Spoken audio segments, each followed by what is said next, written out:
imobiliários. Embarque nessa jornada com a gente você também. Saiba mais em bmcnews.com.br/class ou escaneie o QR Code que está aparecendo na sua tela.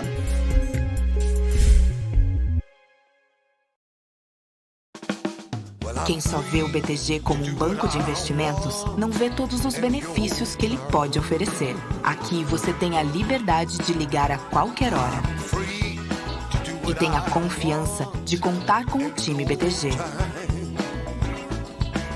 É você no controle da sua vida financeira de um jeito simples e compatível com a sua rotina. O BTG reconhece quem é você e está pronto para potencializar a sua trajetória. PNC News. Informação que gera valor.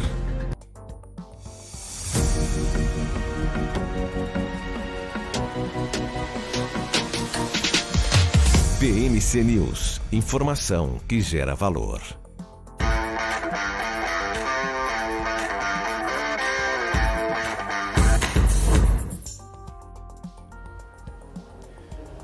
Olá, sejam todos muito bem-vindos! Está no ar o Closing com o fechamento do mercado, as principais notícias do dia, os últimos movimentos das bolsas no Brasil e no mundo, além de entrevistas com os principais especialistas do mercado.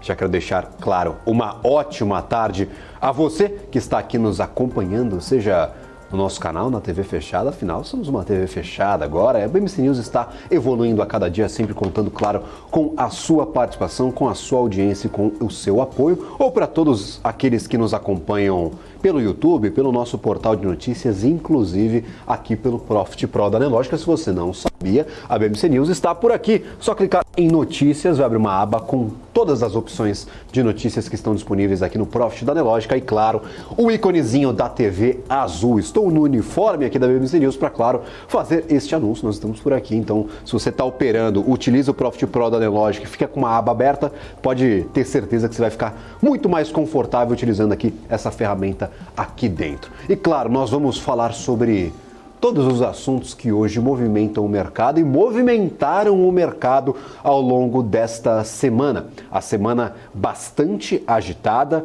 muita coisa acontecendo, em especial para alguns segmentos específicos. Temos novos capítulos da briga judicial envolvendo Americanas e Bradesco. Temos um novo follow-on da Via Varejo que motivou uma queda generalizada aqui nestes ativos, inclusive aqui às minhas costas, olha só, tô até apontando, é difícil não ver, Via Varejo caindo mais de 13% e tá pouco, tá? Até um pouquinho mais comedida essa queda neste momento, aos 78 centavos, ativo que chegou um dia a ser negociado a R$ 22,00 no longínquo 2021, faz pouco tempo, mas também parece um passado muito distante. Claro, vamos conversar um pouco sobre isso ao longo do nosso dia, mas tem notícias envolvendo, claro, sindicatos aqui no Brasil. Quanto será o percentual dos trabalhadores que hoje são sindicalizados na nossa economia brasileira? Tivemos uma discussão, aquela não obrigatoriedade da contribuição social prestada pelos trabalhadores e agora discussões sobre o retorno do imposto sindical. Vamos falar um pouco sobre isso ao longo deste nosso jornal, mas claro, você está aqui pelo fechamento do mercado. Falta um pouquinho menos de uma hora, estamos distantes do encerramento das negociações, no entanto, nós temos aqui já alguma certeza de que Via Varejo será o principal destaque disparado nas quedas no dia de hoje. 13,33% de queda não é a oscilação da semana, é só no dia de hoje. Ontem caiu bastante e hoje continua este movimento de queda down the hill, carrinho de rolimã na ladeira, ninguém para. O ativo de Via Varejo, 78 centavos. Claro, grandes dúvidas envolvendo o follow-on da companhia. As suas operações, Via Varejo precisa de até 3 bilhões de reais, segundo a própria companhia, para estabilizar o seu caixa, estabilizar as suas operações. Tentou a via do crédito privado, tentou os grandes investidores institucionais, acabou optando pela alternativa do follow-on, ceder novas ações ao mercado, pretendia captar R$1 bilhão, acabou captando apenas 600 milhões e, claro, este é o resultado de um movimento talvez calculado que não seja tão favorável para a empresa. Então, 78 centavos para a Via Varejo, principal destaque disparado do dia. E quem está também no negativo, infelizmente, o nosso Ibovespa, o nosso principal índice acionário, 0,40% de queda, 118.913 pontos, mas ainda estamos em um patamar elevado, claro, se compararmos o Ibovespa com o começo da semana. Embora tenhamos descontos de 0,4%, fomos aqui beneficiados nesta semana com 4 pregões consecutivos de alta e altas significativas, 1% lá na segunda-feira, 0,80% na terça. A quarta-feira foi um pouco mais morna, mesmo que ao longo do dia nós tenhamos aí uma oscilação bem forte. O ativo aqui, o Ibovespa, na verdade, o nosso índice acionário acabou fechando próximo da estabilidade. Ontem foi um dia glorioso para a nossa Bolsa de Valores e hoje corrigindo um pouquinho este movimento corretivo, 0,40%. Para muitos analistas técnicos, aqueles que olham para o gráfico e tentam tomar, claro, as melhores decisões, é um movimento corretivo saudável, ou seja, é saudável que o Ibovespa recue um pouco para talvez continuar este movimento de alta ou não. Claro, a gente sabe que a Bolsa de Valores é renda variável e renda variável ela varia, como nós costumeiramente falamos aqui na nossa programação. Ela varia, então vai variar bastante aí ao longo dos dias. Então 118.893 pontos, dólar futuro em estabilidade. Estava no negativo há pouco tempo atrás, vira para o positivo, mas bem próximo do patamar de abertura. 0,04% de alta, não se movimenta muito ainda nos R$ 4,88. Então dólar longe dos R$ 5,00, mas ainda naquela faixa de indefinição que nós já vimos anteriormente. Quando caímos no meio do mês passado, atingimos esses 4,88, ficamos por aqui um tempinho, até dá para ver aqui que o gráfico ficou lateralizado por alguns dias. Depois voltamos aos R$ 5,00, caímos de novo, então o dólar repetindo este movimento. Vamos ver, claro, o que acontece com a moeda norte-americana. É um dia positivo em relação ao real, mas a semana é negativa para o dólar. E não é um movimento espalhado, é um movimento bem concentrado nessa nossa moeda brasileira. Em outros mercados emergentes, como é o caso do México e também da Austrália, vamos colocar a Austrália neste balaio, daqui a pouco eu pergunto para o Caio Cauti se a gente consegue colocar todo mundo na mesma cesta, mas é um movimento concentrado em mercados que normalmente não são alvo do maior fluxo financeiro aqui do nosso planeta, da nossa economia internacional. Se eu esticar a semana, vamos ver a semana do real brasileiro. Estamos na segunda colocação com a maior valorização frente ao dólar, 2,33% ao longo destes últimos 5 dias. Quem ganha de nós? Apenas o peso mexicano, 2,84. Então, a moeda do México também se valorizando fortemente nesta semana. Quem que perde valor? Nós temos o euro com 0,5%, nós temos a libra esterlina 0,83%. Lembrando, semana que vem nós temos decisão de política monetária lá para o Bank of England, para o Banco da Inglaterra. Então, 0,84%. de queda, franco suíço caindo e quem se destaca? Real brasileiro, peso mexicano, até o yuan chinês aqui, voltado para a economia externa, claro, 1% de alta e também aqui, ó, outras moedas como o rublo russo, 1% de alta também. Uma semana bem forte quando a gente olha para commodities. Petróleo disparando, atingindo os $94. O minério de ferro voltando aos $118 a tonelada, pelo menos nas cotações aqui em moeda norte-americana. É uma semana especial para países exportadores, como é o caso do nosso amado Brasil. No entanto, hoje nós temos aí um movimento não tão agradável, mas caindo pouquinho. Além de Via, quem cai? IRB, 7,12%. Não necessariamente temos uma notícia muito específica sobre IRB. IRB costumeiramente tem esses dias muito erráticos, sobe 10% num dia, depois cai 10% no outro, sobe 7%, volta 6%, é uma ação bem volátil, 7,15% de queda para IRB. Carrefour e Grupo Pão de Açúcar estão entre as principais quedas, 5,25% para Carrefour e 4,15% para o Pão de Açúcar, e o varejo generalizado é um dia ruim. Além de Via, nós temos outros ativos sendo bem descontados no dia de hoje, em especial aqueles ativos ligados ao varejo de vestuário. Renner está por aqui, ó, 13,36, mas C&A também cai bastante, e outros ativos que são, de certa forma, próximos desse comércio de vestuário aqui no nosso mercado brasileiro. Do lado contrário, nós temos a posição mais verdinha. Quem está verde no mapa é que está ganhando valor no dia de hoje. Quem está vermelhinho está perdendo. Então, quem ganha no dia de hoje? Elétricas, nós temos aqui Engie, Copel, outros ativos ligados a esse setor de geração, transmissão, distribuição de energia. Alguns analistas classificam esse movimento como apenas um rotation, ou seja, tem grandes investidores mudando as suas posições, mudando as suas carteiras. E, claro, também aqui, Equatorial 1,92%. Engie é o principal destaque positivo do dia de hoje, 13,83%. Copel vem logo em seguida, 2,26%, mas disputando espaço com a Suzano. Papeleiras também aparecem por aqui. Suzano e Klabin são alguns dos principais destaques do dia. Então, este é o agregado do nosso Ibovespa, pelo menos por enquanto. Daqui a pouco eu trago a cotação dos juros, mas isso tudo é referente ao nosso mercado nacional. Para falar sobre internacional, para trazer como estão os mercados lá nos Estados Unidos, gostaria de convidar ao nosso closing Carlo Caucci. É o dia dos engravatados novamente, viu, Carlo? Muito obrigado pela participação de sempre e, claro, como estão os mercados lá nos Estados Unidos, como estão os mercados internacionais. Muito boa tarde, Gabriel. Vamos lá, então. Boa tarde para o nosso público. Também mercados internacionais, nesse momento em forte queda. Nasdaq é a pior lá em Wall Street, menos 1,67% para a Bolsa Tecnológica Americana. A SP 500 perde 1,20% e o Dow Jones, que é o índice do mercado, né, que reúne as empresas do setor industrial, está perdendo 0,76% nesse momento. O petróleo continua subindo, não para de subir. A cotação do Brent, que é o petróleo que é referência para a Petrobras aqui no Brasil, nesse momento sobe 0,38%, 94 dólares e 06 centavos. É a cotação lá em Londres. Daqui a pouco vai fechar o petróleo também. Vamos ver qual vai ser a cotação final. E o minério de ferro também sobe. Os contratos futuros de minério de ferro subiram nessa sexta, com o índice de referência de Singapura a caminho de ser o maior ganho semanal desde o mês de junho. Isso impulsionado pela iniciativa da China de reforçar os esforços de estímulos econômicos. O minério de ferro de referência para outubro, né, contrato com vencimento para outubro, na Bolsa de Singapura, chegou a ganhar até 2,4% durante o pregão desta sexta-feira, a 123 dólares e 50 centavos por tonelada, o maior valor desde o mês de março.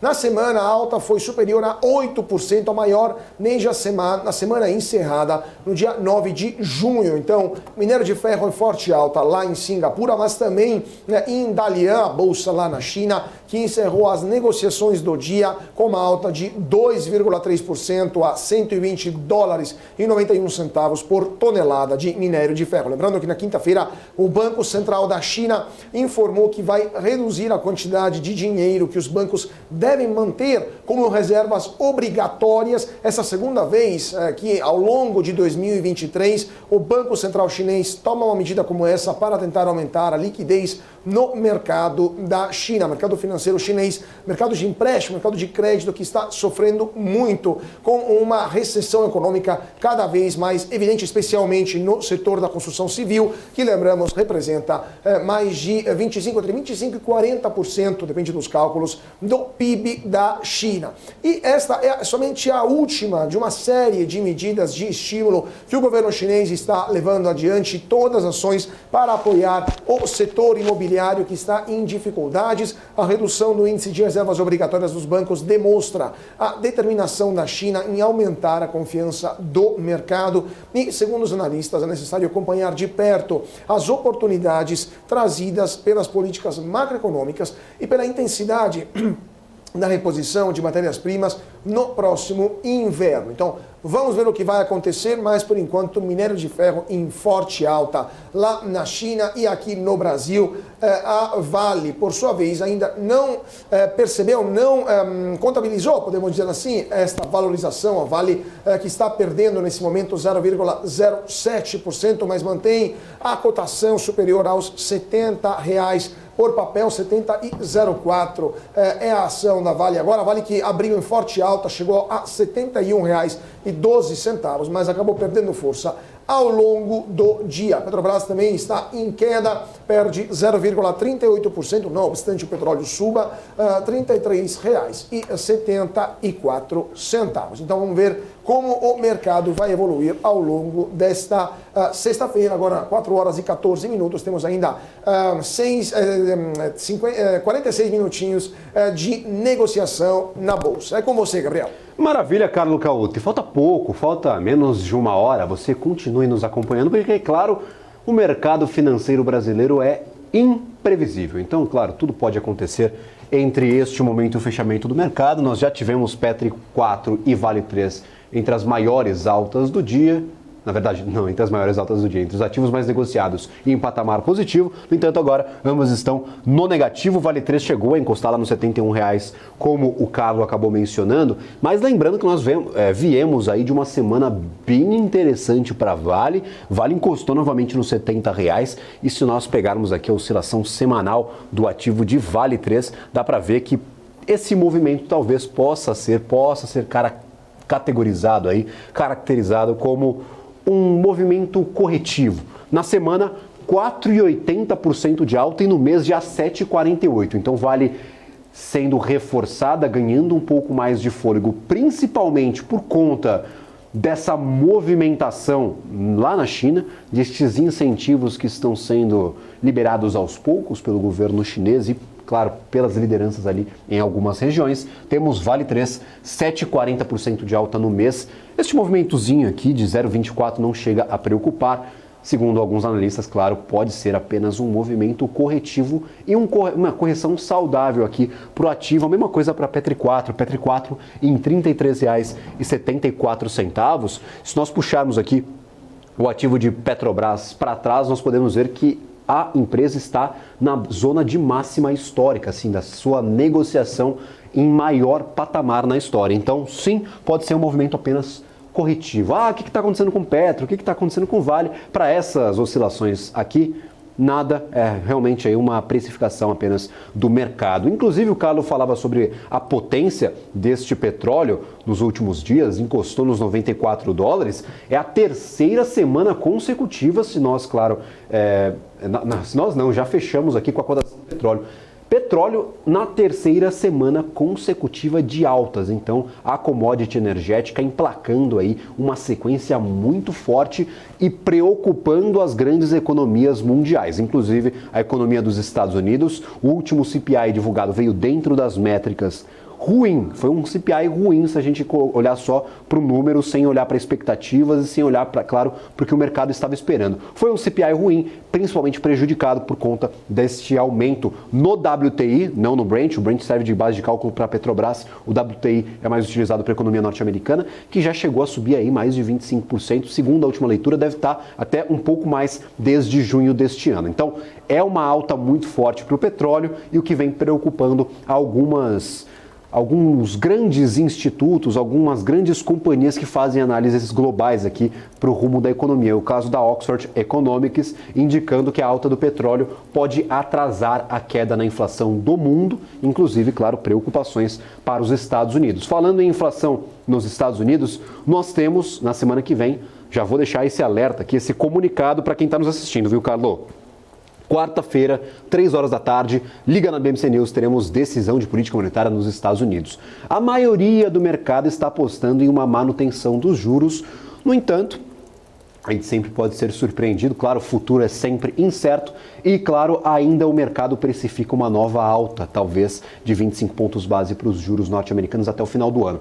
Não se sabe se será na próxima reunião, será na reunião de dezembro. Fato é que o mercado aposta a manutenção nesta reunião de setembro, no dia 20, na quarta-feira, e as outras duas reuniões ainda estão em aberto. Os dados da economia norte-americana vieram bem, não dão indicativos ali de talvez uma preocupação um pouco maior, mas claro, essa inflação resiliente ainda preocupa um pouquinho estes institutos, essas empresas que fazem análise da economia global. Então, claro, petróleo é aquele sinalzinho amarelo, né, Carlos? A gente sabe que a commodity é bem volátil, e que pesa bastante em outras categorias da inflação. É o caso dos alimentos, é o caso do frete, é o caso ali das despesas das famílias. O petróleo, que consecutivamente ele impacta a cotação dos combustíveis, é sempre uma variável muito perigosa quando a gente calcula a inflação. E claro, para os Estados Unidos é uma preocupação a mais, não só para os Estados Unidos, para a Europa, aqui para o Brasil, a gente está sempre comentando sobre isso, né? Pois é, exatamente. Vamos ver então o que vai acontecer. Lembrando também que os serviços lá nos Estados Unidos continuam em forte alta, a inflação de serviços aqui no Brasil também continua alta. Vamos ver o que vai acontecer. Agora vamos falar um pouco de vendas no comércio, porque o comércio varejista teve uma alta de 0,7% nas vendas em julho frente a junho, na série com ajuste sazonal. Isso foram dados divulgados pelo Instituto Brasileiro de Geografia e Estatísticas na comparação com julho de 2022, quando na comparação houve uma alta de 2,4%. Esta segunda alta consecutiva nesta comparação, os números superaram as estimativas do mercado, que previam um crescimento de 0,3% na comparação mensal e de 1,8% na base anual. No acumulado do ano até julho, em relação ao mesmo período do ano anterior, ou seja, primeiros 7 meses do ano, a alta foi de 1,5%. O acumulado dos últimos 12 meses teve uma alta de 1,6%. Maravilha, inclusive, notícia positiva, tá, gente? A alta veio maior do que o esperado, o varejo está vendendo mais do que o mercado projetava. O que está acontecendo, Carlô?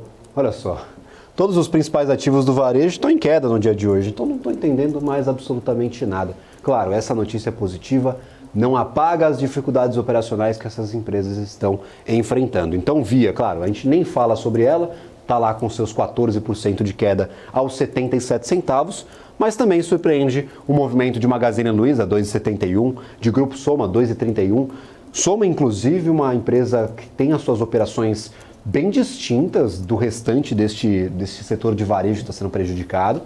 As operações são bem estruturadas, é o caso de Soma, de Vivara, de Arezzo, mas estão neste mesmo caminho sendo descontadas. Então, para quem gosta do varejo, pode ser uma oportunidade de se posicionar talvez nesses ativos com este setor sendo descontado ao longo do tempo. Não sei se neste momento, se na semana que vem, se no próximo mês, quando o varejo perder ainda mais valor, mas claro, Soma, Arezzo, Vivara são empresas bem estruturadas, com as operações bem diferentes do momento que vive a Via, Magazine Luiza e outras companhias, mas claro, é o seu dinheiro que está em jogo, então sempre fique atento a oportunidades ou não no mercado financeiro. Às vezes é até bom se afastar um pouquinho de ativos mais voláteis, como é o caso de Via e, claro, desta outra companhia que eu vou trazer por aqui, ó. Vou, inclusive, agregar esses ativos pela variação para a gente falar um pouquinho sobre o que está acontecendo. Americanas está caindo 3,49, voltando aos 80 centavos. E o setor como um todo aqui está em queda. Eu falei sobre o varejo de vestuário, realmente está sofrendo no dia de hoje. C&A, 7,25% de queda. Nós temos aqui, ó, também... cadê? A Lojas Marisa, 1,45. Tem outros ativos que também se assemelham. E claro, essas que eu mencionei, temos Arezzo, neste momento, caindo 1,87, Grupo Soma 2,44. Até Pet está sofrendo 0,52% de queda. Então esse é o setor de varejo, pelo menos para o dia de hoje. E o Bradesco recorreu de uma decisão que suspendeu a ação de produção antecipada de provas em seu litígio contra Lojas Americanas e os seus principais acionistas. A juíza, que acompanha o caso, havia atendido um pedido de defesa da varejista que alegou a suspeição devido à relação entre os advogados do Bradesco e a empresa Crowe Associates. O banco argumenta que a decisão foi extemporânea e uma tentativa de tumultuar as investigações. O litígio envolve a gestão das contas da Americanas e uma injeção bilionária de capital em meio a uma crise de liquidez.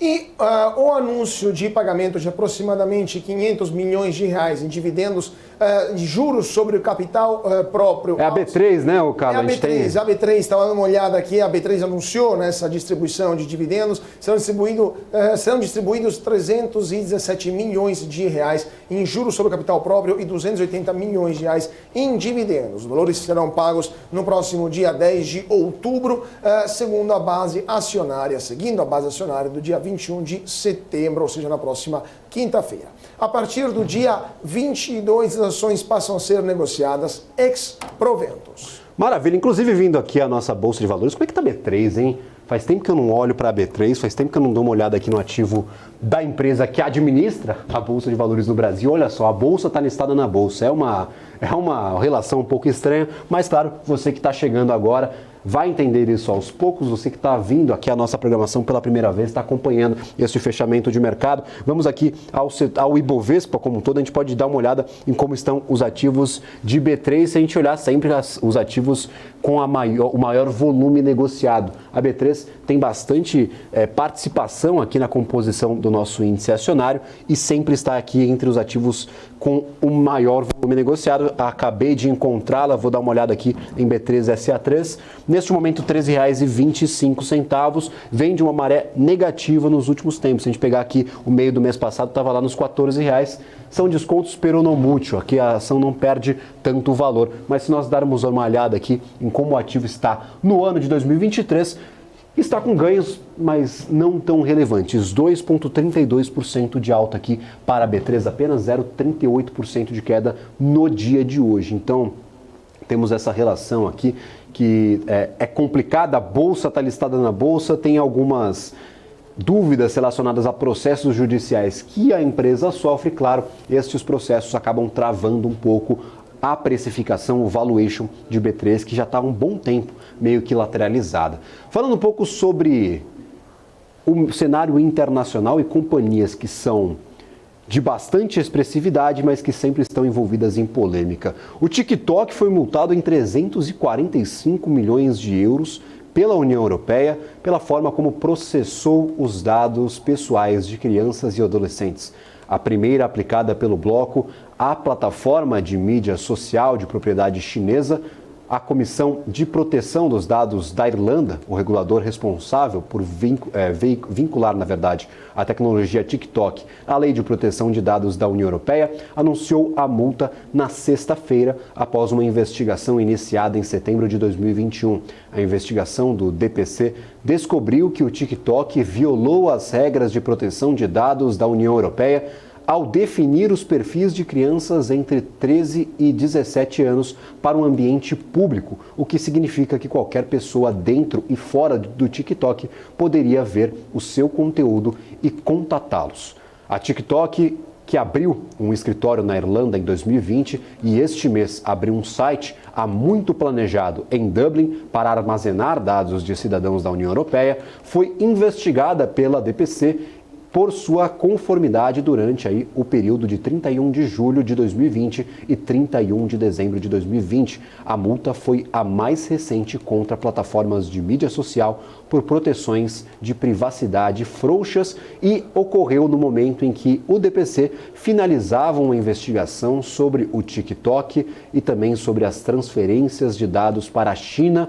A Meta, proprietária do Facebook, recebeu este ano uma multa recorde de 1 bilhão e 200 milhões de euros. Então, claro, é uma situação complicada. A União Europeia, até o Carlos pode trazer este panorama com um pouco mais de proximidade, vem apertando o cerco em relação a dados pessoais, vem apertando o cerco em relação à China, inclusive proibindo algumas tecnologias chinesas, no caso do 5G, sancionando empresas como a Huawei e também outras ali que fornecem esse tipo de infraestrutura.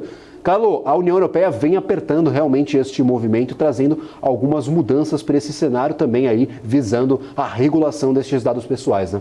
Pois é, né? A União Europeia começou uma verdadeira cruzada contra várias empresas de tecnologia, seja americanas que chinesas, com o objetivo de proteger a privacidade dos europeus, principalmente das crianças, dos menores de idade. Mas a União Europeia aplicou várias multas também contra gigantes dos hardware, seja gigantes da produção de computadores ou também de telefones celulares. A Apple, que tomou uma multa bilionária por causa de evasão tributária, ou seja, por não ter pago os impostos devido, por ilusão, na verdade era naquele caso, porque a Apple se apoiava na Irlanda e vendia os seus telefones, seus iPhones e outros aparelhos eletrônicos Europa afora, União Europeia afora, e pagavam imposto muito baixo. Mas a Microsoft é outro caso típico de multas que a União Europeia aplicou contra gigantes tecnológicos americanos ou internacionais, no caso do TikTok é chinesa.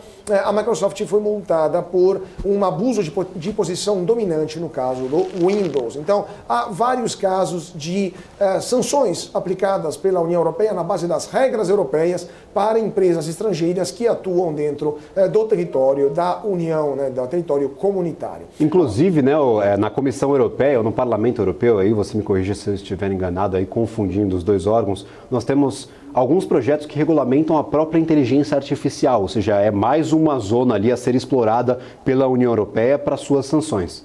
Pois é, exatamente. Seja o Parlamento Europeu, tem projetos de lei que estão sendo analisados para regulamentar a inteligência artificial, mas quem decide as coisas de verdade na Europa, por aquilo que pareça, não é o Parlamento Europeu, que tem pouco poder, é a Comissão Europeia, e lá sim estão sendo elaboradas regras, diretrizes jurídicas para que a inteligência artificial seja regulamentada, sempre inteligência artificial que atua dentro das fronteiras europeias, independentemente se ela é produzida na China, nos Estados Unidos, no Brasil, em Israel, no Japão, atua na Europa, ela tem que se submeter às regras europeias, que são muito duras, especialmente aquelas ligadas à proteção dos dados pessoais. Aquele negócio, colocou www, conseguiu entrar no site, vai ser regulamentado se tiver na Europa, né, Carlos? A gente viu isso acontecendo ali, inclusive com algumas ferramentas russas, o caso do Telegram, que tem atuação aqui no Brasil, não tem a sede propriamente dito aqui no país, no entanto foram sancionados por conta dessa atuação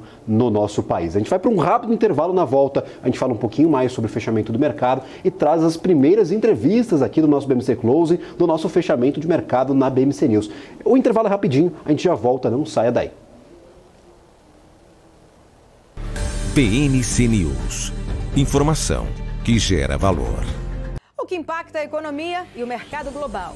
Aqui no BMC News você acompanha em tempo real a abertura do mercado e todas as movimentações do mundo dos investimentos. Notícias acompanhadas de opiniões de grandes especialistas para ajudar você na melhor tomada de decisão na hora de investir. Eu, Paula Moraes, estarei com você de segunda a sexta, às 9h30 da manhã, no BMC News. BMC News. Informação que gera valor. A minha vida foi e é marcada por grandes histórias, sonhos, objetivos, conquistas. Me chamam de narrador de emoções. Mas, na verdade, eu narro escolhas que mudaram vidas, inclusive a minha. Por isso, eu escolhi a EQI Investimentos, o parceiro que me orienta na hora de investir e que me dá autonomia para conquistar meus objetivos. EQI Investimentos. Invista em suas escolhas.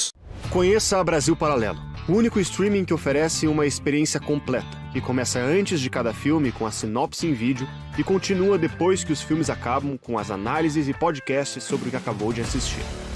Somos o grupo de comunicação que produziu Brasil, a Última Cruzada, a série de história que mudou a forma do brasileiro olhar para o seu passado. Junte-se às mais de 600 mil famílias que assinam a BP. Entre no site brasilparalelo.com e faça sua assinatura. Entender o modelo de negócios, os resultados e as estratégias das principais companhias do Brasil é essencial para tomar as melhores decisões na hora de investir. E é isso que nós trazemos no BMC Business. Entrevistamos os CEOs e diretores das principais companhias de capital aberto do país. Eu sou Gabriel Monteiro e encontro você no BMC Business todas as terças e quintas, às 22 horas, aqui na BMC News. BMC News. Informação que gera valor. As empresas que fazem parte do seu dia a dia estão em uma das maiores bolsas do mundo, a Nasdaq.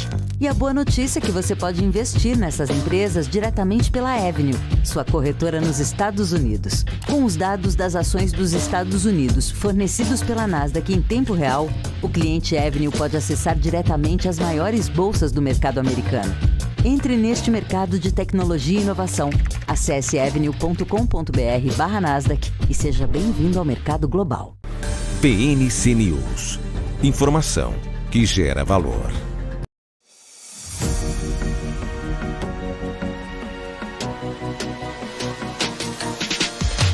BMC News, informação que gera valor.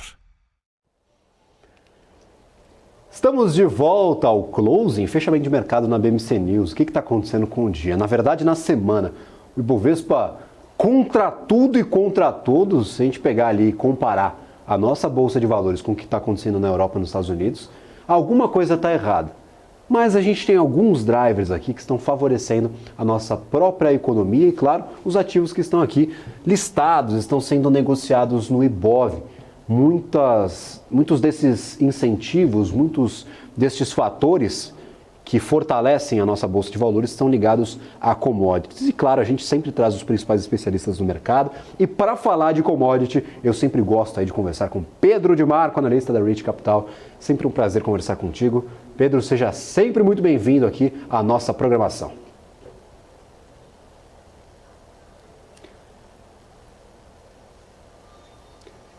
Maravilha. Pedro, eu não lhe escutei. Eu acho que você mutou o teu microfone. Se puder só dar uma conferida aí pra gente, que a gente começar essa conversa. Eu já vou logo fazendo a primeira pergunta aqui para ti. A gente está olhando para um petróleo que passa pela terceira semana consecutiva de alta, encostou nos $94. Isso está favorecendo bastante a nossa economia por aqui, inclusive algumas empresas, na verdade. A economia, eu não vou dizer dessa forma, porque cada um sofre um pouquinho com fatores diferentes. Mas as empresas de petróleo por aqui se beneficiaram bastante nesta semana. Até onde vai esse petróleo? O que está pesando nessa alta da commodity? A gente sabe que a economia da China foi do céu ao inferno, pelo menos aí nas 2 últimas semanas. Porque a gente estava com a visão totalmente catastrófica e agora já tem Casa Internacional revisando para cima o crescimento do PIB da China para este ano de 2023. Então, eu gostaria de saber, em um apanhado geral, o que está beneficiando ao mesmo tempo petróleo, minério de ferro e celulose, que são as três principais commodities que estão em destaque aqui no nosso mercado brasileiro? Boa tarde, agora tá... Agora é maravilhoso. Maravilha. Eu acho que são dinâmicas assim, separadas, mas commodity, no geral, quando uma puxa a outra, né? Então a gente fala que existe a tal da inflação implícita que no fim vira custo para todo mundo, para todos os produtores, e aí um ancora o outro. Acho que a dinâmica de petróleo, ela vem desde o começo do segundo semestre agora, desde junho, a gente já tinha uma ideia que a Arábia Saudita não estava muito feliz com aquele preço, então a gente sempre falava, tem um piso que é por volta de $70 e um teto que é 80, então a gente tinha esses limites imaginários. Quando chegava a 70, o produtor ficava incomodado, a Arábia Saudita, e quando chegava a 80, os Estados Unidos ficavam incomodados, porque isso é ruim para eles abaixarem a taxa de juros, gera inflação, e eles vendiam muita reserva. Então a gente começou a operar aquele negócio, aí a Arábia Saudita foi lá e conseguiu fazer um jogo perfeito, que eu vou cortar a produção, então mesmo com esse volume menor, eu consigo pôr o preço lá para cima, e a demanda tem vindo forte. A China, que estava super estocada de petróleo, comprou barato, meio que foi usando esse estoque, então ficou apertado. Sempre que acontece isso, esse cenário de aperto de estoque, o preço fica super leve, principalmente para subir. Então, é exatamente o que a gente está vendo agora.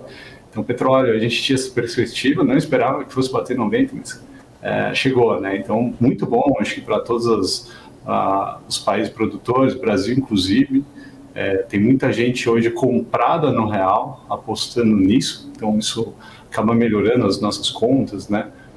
Então, assim, a dinâmica vai sendo muito boa para o país. Isso traduz em menor percepção de risco fiscal, porque isso vira tudo arrecadação lá para frente.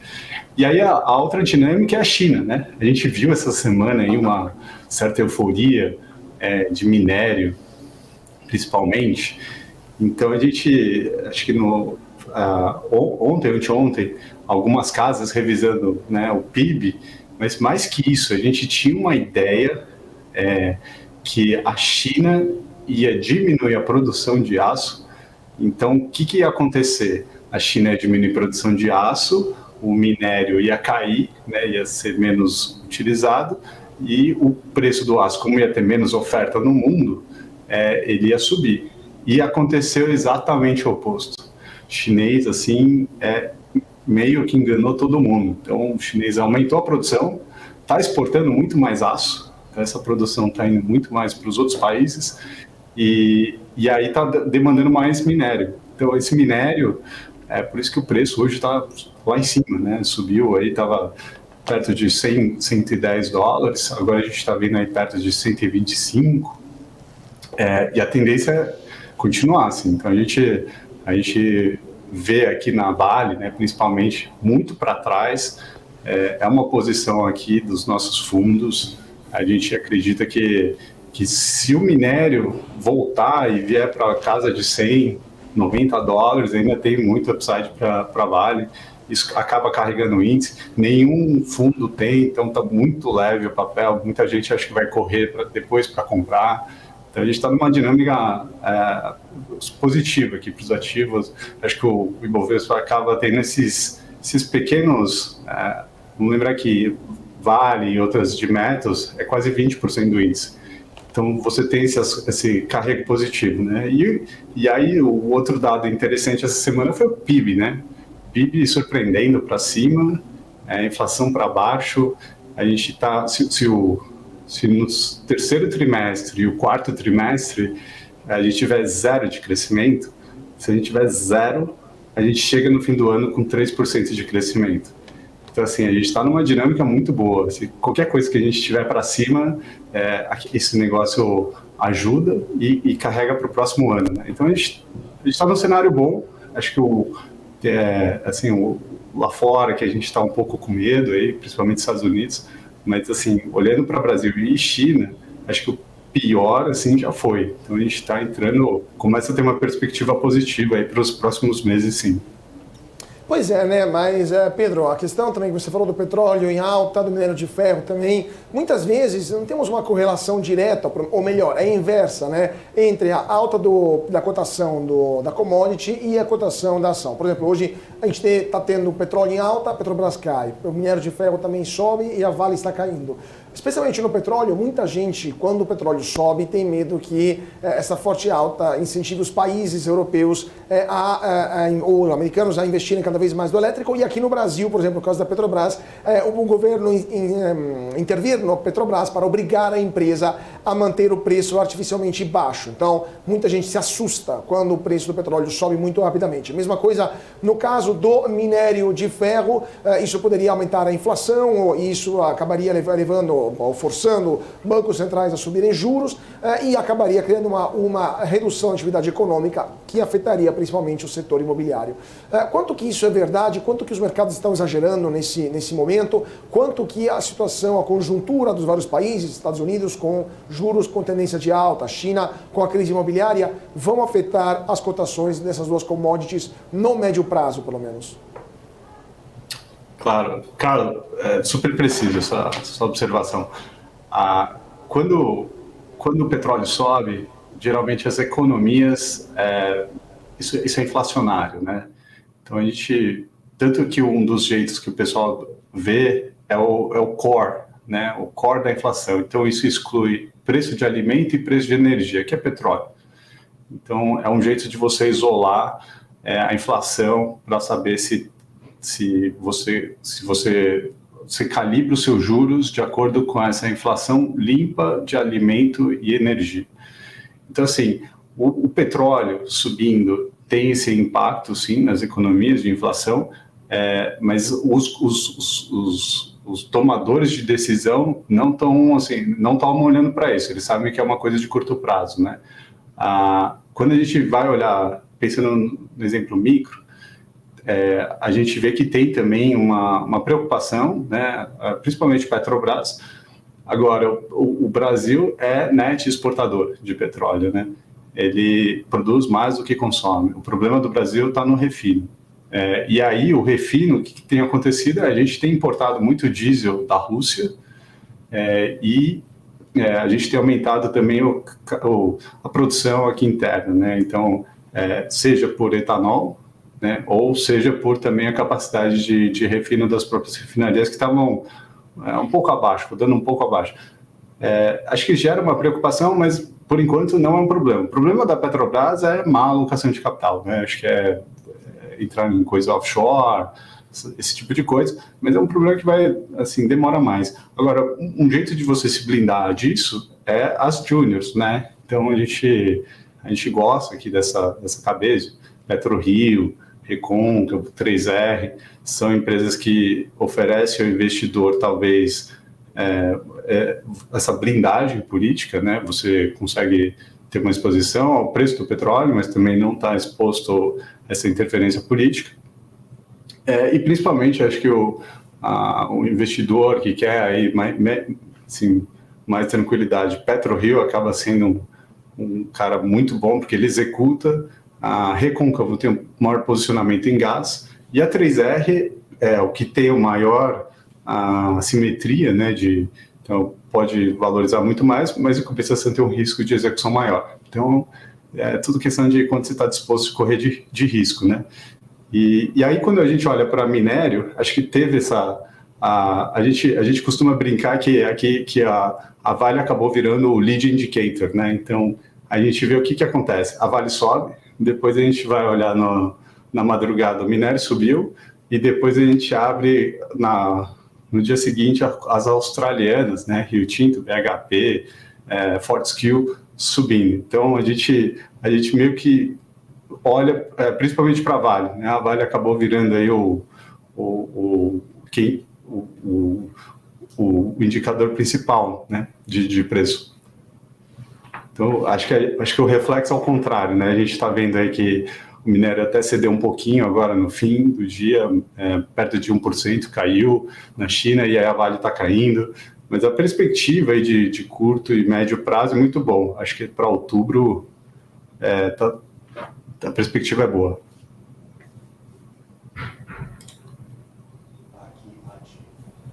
Entre as maiores altas do dia de hoje estão as papeleiras. Na última divulgação de resultado, as empresas já falaram, aparentemente o pior já passou, este primeiro semestre já ficou para trás, e a tendência para o segundo semestre é uma melhora operacional aqui para as nossas atividades, inclusive para a cotação da celulose.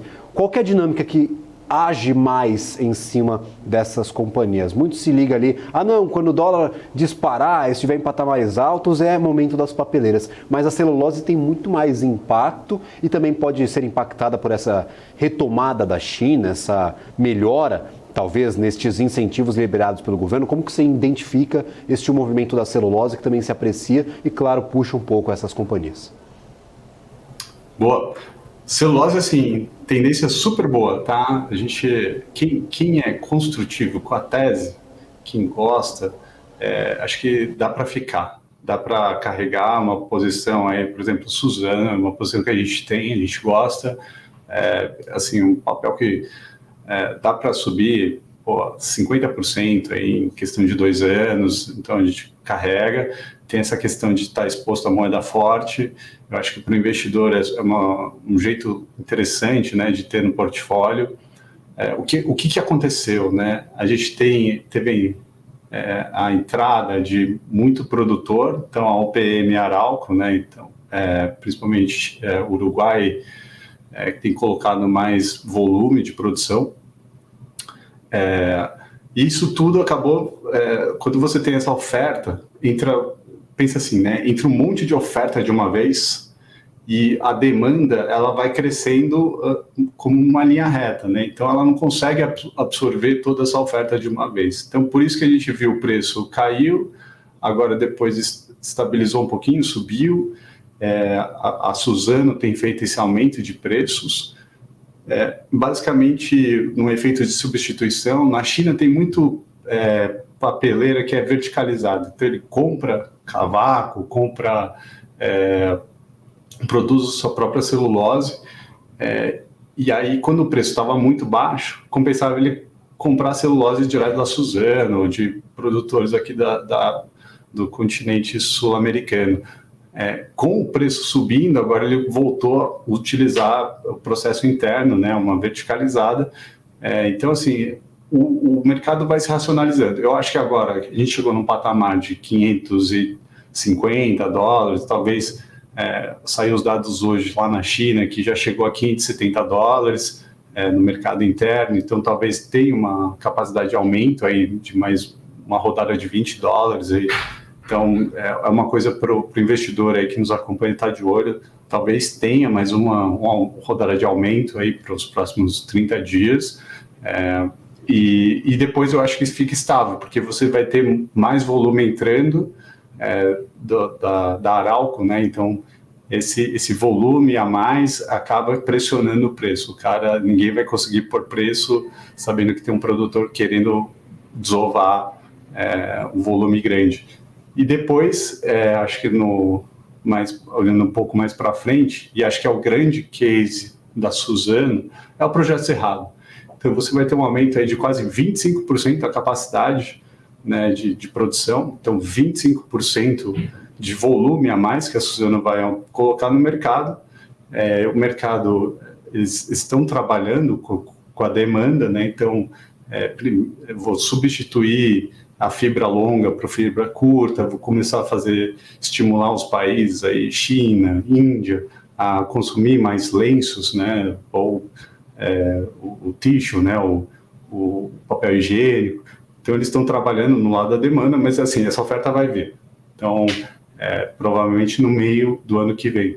Então assim, é uma capacidade muito grande para a Suzano, é um volume interessante. Isso pode fazer preço, eu acho que não está contemplado hoje na ação da Suzano. O pessoal ainda fica reticente de pagar antes por esse projeto. Pois é, né? Só queria complementar esse ponto do projeto que você falou, Pedro. Quais são os maiores riscos que você vê? Porque assim, a Suzano e a Klabin, elas têm projetos de longuíssimo prazo, né? Criar, por exemplo, o projeto Puma é de fato criar inteiras florestas novas de eucaliptos para a produção de papel de celulose. Existe um risco, né? Um risco climático, um risco de queimadas, um risco até político, né? Sobre esse terreno, considerando que quiçá um governo futuro poderia até expropriar um dia esses terrenos, ou um risco até jurídico. Vamos supor que a União Europeia impeça o ingresso de celulose feita no Brasil porque não respeita algum tipo de norma ambiental. Vocês, analistas, consideram que existe algum risco desses ou outros que o mercado não está precificando, ou é um investimento com um risco-retorno muito interessante? Eu acho que os riscos sempre existem, né? Eu acho que o maior risco hoje é o risco de entregar dentro do prazo, né? E porque quando a gente olha o capex, né, o investimento, parece todo travado. Então, assim, o que está em moeda em dólar, né, principalmente aço, maquinário, já foi comprado, já está o preço travado, eles já fizeram o hedge para reais, então isso de certa forma está endereçado. Acho que o que pode fugir é o preço da celulose. Então, de repente, se a celulose cai, né, o preço da celulose cai, a Suzano fica super alavancada, porque ela está fazendo todo o investimento, isso vira dívida, e aí pode comprometer a capital de giro, né? Então, se o preço da celulose cair. Eu acho que esse é o maior risco hoje, mas ela já tem feito isso, esses projetos, né? A primeira vez que ela faz expansão de capacidade, a própria Klabin também, assim, não é e acho que o segundo maior risco da tese é a originação de madeira. Então, porque geralmente você não quer gastar muito dinheiro no começo do projeto. Então, o que você faz? Você chega para as fazendas, né, as de eucalipto ao redor da planta, e fala assim: ó, eu compro os primeiros 5 anos de produção, então a floresta plantada. Depois eu vou tentar comprar a terra, comprar todo, assim, eu vou querer o negócio inteiro para mim. Mas no começo você não tem dinheiro para isso, então você só compra a árvore plantada. Então, assim, isso lá na frente pode ser um risco no sentido de ter muita gente querendo aquela madeira e não ter para todo mundo. Então, acho que é um risco aí que a gente pode ver, talvez lá para frente, por exemplo, se a Eldorado, que tem uma planta ali do lado do Cerrado, querer também dobrar a capacidade, como eles já têm falado, e aí vai ter uma disputa por madeira muito grande naquela região. Então, acho que esse é um risco, mas é um negócio para daqui 5 anos, né? Acho que, por enquanto, assim, eu não vejo grandes riscos, além de um atraso de obra. Acho que esse seria o maior risco hoje. setor elétrico, né? Porque já vão fazer 2 anos daqui a pouco da privatização da Eletrobras. A ação da empresa, deixa eu pegar aqui no nosso profit da Neológica, a Elet 3, a ação da empresa está caindo já há um bom tempo. Se a gente pegar o andamento desde o começo do ano, a Eletrobras já perdeu 11,58%. Se a gente pegar o andamento ainda mais desde novembro de 2022, a queda foi ainda menor. Novembro estava em R$52, basicamente, hoje está em R$35. Qual que é essa visão sobre a Eletrobras? Essa queda faz sentido, é justificada, é ligada apenas à redução do preço da energia, porque choveu muito nesse inverno, ou também tem o medo do mercado, o receio do mercado que o governo possa intervir de alguma forma na Eletrobras, ou revogando a desestatização, ou intervindo, ou forçando o setor a ter preços mais baixos, como foi na época da Dilma com a famigerada MP 579. O que você acha que está acontecendo com a Eletrobras e com as outras empresas também do setor de energia elétrica, se é uma tendência global ou se é específico nas ex-estatal, que é a Eletrobras? Inclusive, nós já temos aí algumas discussões sobre PDV, Programa de Demissões Voluntárias, inclusive suspenso. Então, esses riscos, teoricamente, eles não são apenas imaginários, eles realmente ali estão aparecendo de uma forma ou outra, não necessariamente na reestatização da companhia, mas de uma forma ou outra estão impactando aí esta otimização, vamos dizer dessa forma, da estrutura da empresa. Claro, acho que uma tese, acho que uma das teses mais complexas que já passaram por aqui. Então, lembrando assim, só para quem está nos acompanhando, a Eletrobras tinha cerca de 17 mil funcionários, hoje ela está por perto de 12 mil funcionários, continua tudo igual, e eles falam que a empresa consegue rodar com 11 mil funcionários, talvez um pouco menos, né, 10.500. Então, assim, é uma empresa que dá para gerar muita eficiência só com redução de funcionários. Na época da privatização, foi assinado um acordo com o TST, né, o Tribunal Superior do Trabalho, de que a gente quer fazer esses PDVs, então um programa de demissão voluntária, principalmente pessoas que já poderiam se aposentar. Então, oferece um pacote de benefício, a pessoa se aposenta e recebe aquele um adiantamento, né, seria equivalente a alguns meses de trabalho. Então, algumas pessoas aderiram. Quando mudou o governo, isso é extremamente impopular, né? Vamos lembrar, inclusive, que a nossa primeira-dama, né, a Janja, era uma funcionária da Eletrobras. Então, é um negócio mal visto, né? Você era quase que um bem público, né? A empresa estatal, a maior empresa de energia do país, de repente foi privatizada, agora está sendo dispensado vários trabalhadores. Então, assim, a narrativa é muito ruim, isso gera ruído, e isso gera atrasos, como a gente tem visto agora. Então, teve aí a suspensão do PDV, então vai ter que renegociar alguns termos. A Eletrobras tinha feito alguns termos, e aí o juiz falou, precisa rever isso, porque tem que ter o aval do sindicato. Então, agora precisou tirar essa oferta do PDV para negociar com o sindicato, para depois voltar. No fim, porque para quem quer mesmo o PDV, né, é o funcionário lá que já está há 40 anos, ele sabe que é uma boa bolada que ele pode tirar, né? E então ele quer, né? Então, assim, ele vai lá no sindicato provavelmente brigar por isso que ele quer. Então, assim, não é que tem alguma parte perdendo, né? Então, assim, acho que atrasa, mas vai acontecer. Agora, a questão do preço da Eletrobras, acho que isso é o mais importante aí para quem está nos assistindo. Dá para ganhar dinheiro com a Eletrobras, e principalmente muita gente investiu, né, no FGTS, nessa privatização. Então, é importante aí para quem está acompanhando entender o que vai fazer a ação da Eletrobras subir. É o preço de energia, tá? Então, realmente, os reservatórios estão no máximo, sim. A gente está no Brasil, para quem lembra, 2022, né? A gente quase viveu um momento de pânico, assim, parecia que ia faltar energia. Agora a gente está num momento de bonança absurda. reservatórios cheios, o preço de energia lá no chão.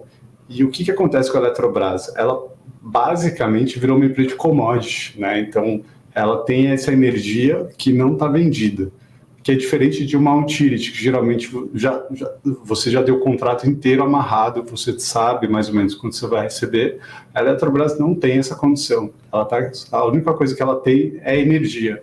Então, todo ano ela vai descotizando, então ela vai liberando essa energia para vender do acordo da privatização, que ela recebeu esse direito de venda da energia que ela tem das hidrelétricas, e essa energia ela vai ter que vender, só que o preço que ela tem que vender hoje está muito baixo. Então o que vai fazer subir o preço da energia é ou a demanda subir muito, então essas notícias de PIB subindo, né, acima do que a gente estava esperando, então a gente está vendo aí esse ano indo para próximo de 3% do PIB, isso reflete aí numa carga, né, um aumento de energia perto de 4%. O ano que vem, se o PIB está indo para a expectativa de subir perto de 2%, a gente já está falando aí alguma coisa de 2,5%, 3% de aumento de carga. Então, tudo isso, esse aumento de carga, de demanda de energia, vai permitir que haja também um aumento de preço de energia. E o outro fator é se São Pedro ajudar. Então, né, e parar de chover, né?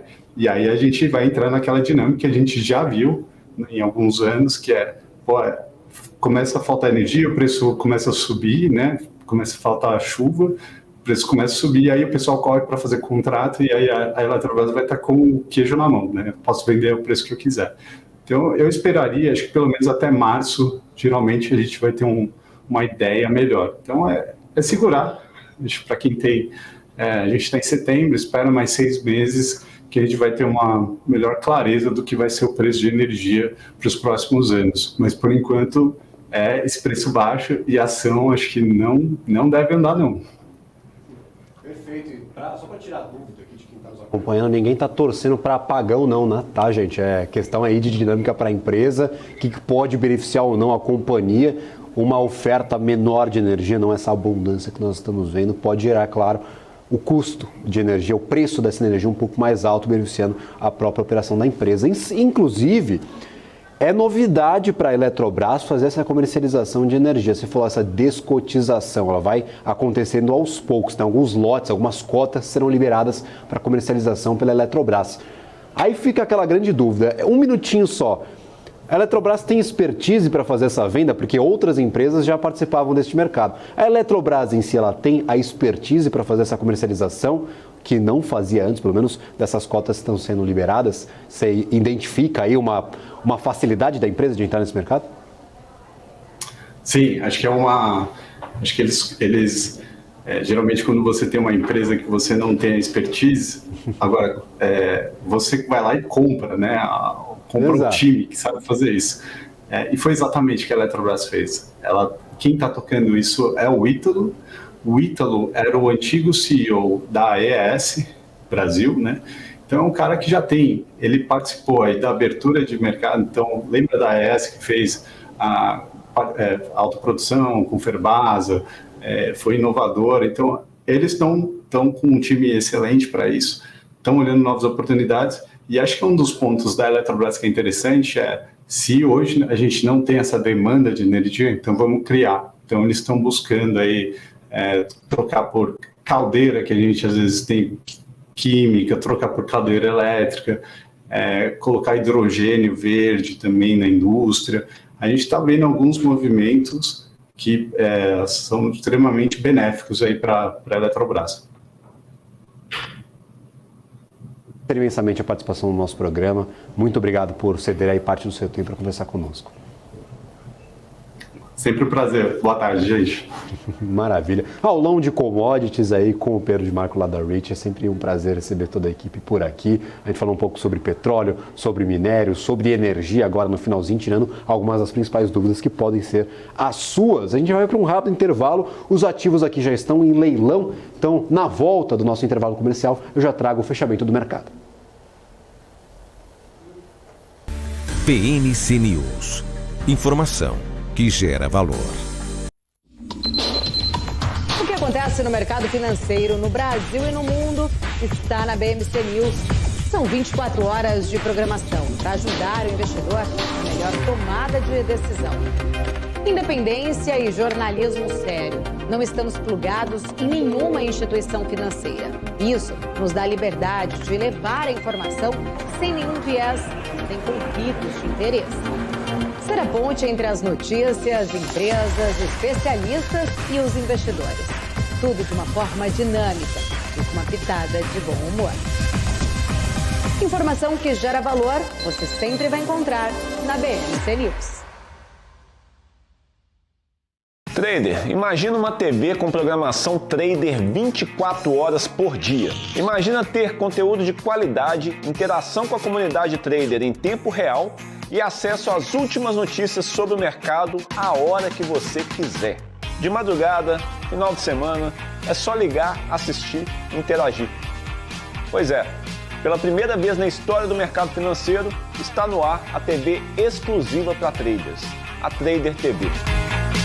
Programação 24 horas por dia, sorteios de notebooks, cadeiras ergonomicamente projetadas para os traders, camisetas, canecas, além de muito conteúdo de qualidade para melhorar o teu operacional. Ultrapasse fronteiras e eleve a sua performance no trade de uma vez por todas. Ou morra tentando sozinho. Te esperamos na Trader TV.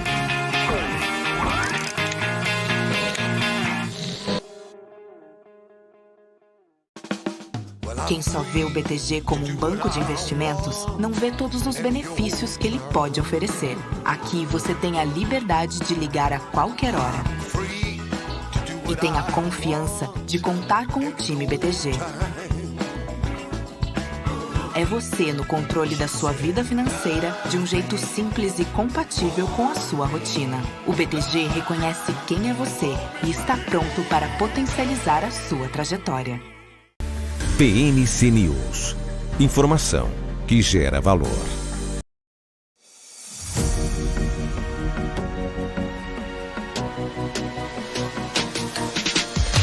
BMC News. Informação que gera valor. Estamos de volta com o BMC Closing, agora closing mesmo, mercado encerrado, negociações fechadas, alguns ativos ainda em leilão, é o caso aqui da Suzano, que eu trouxe há pouco aqui na nossa programação. Vou até dar uma expandida aqui no Ibovespa para a gente dar uma olhada em como o nosso principal índice acionário encerrou as negociações nesse finalzinho de tarde.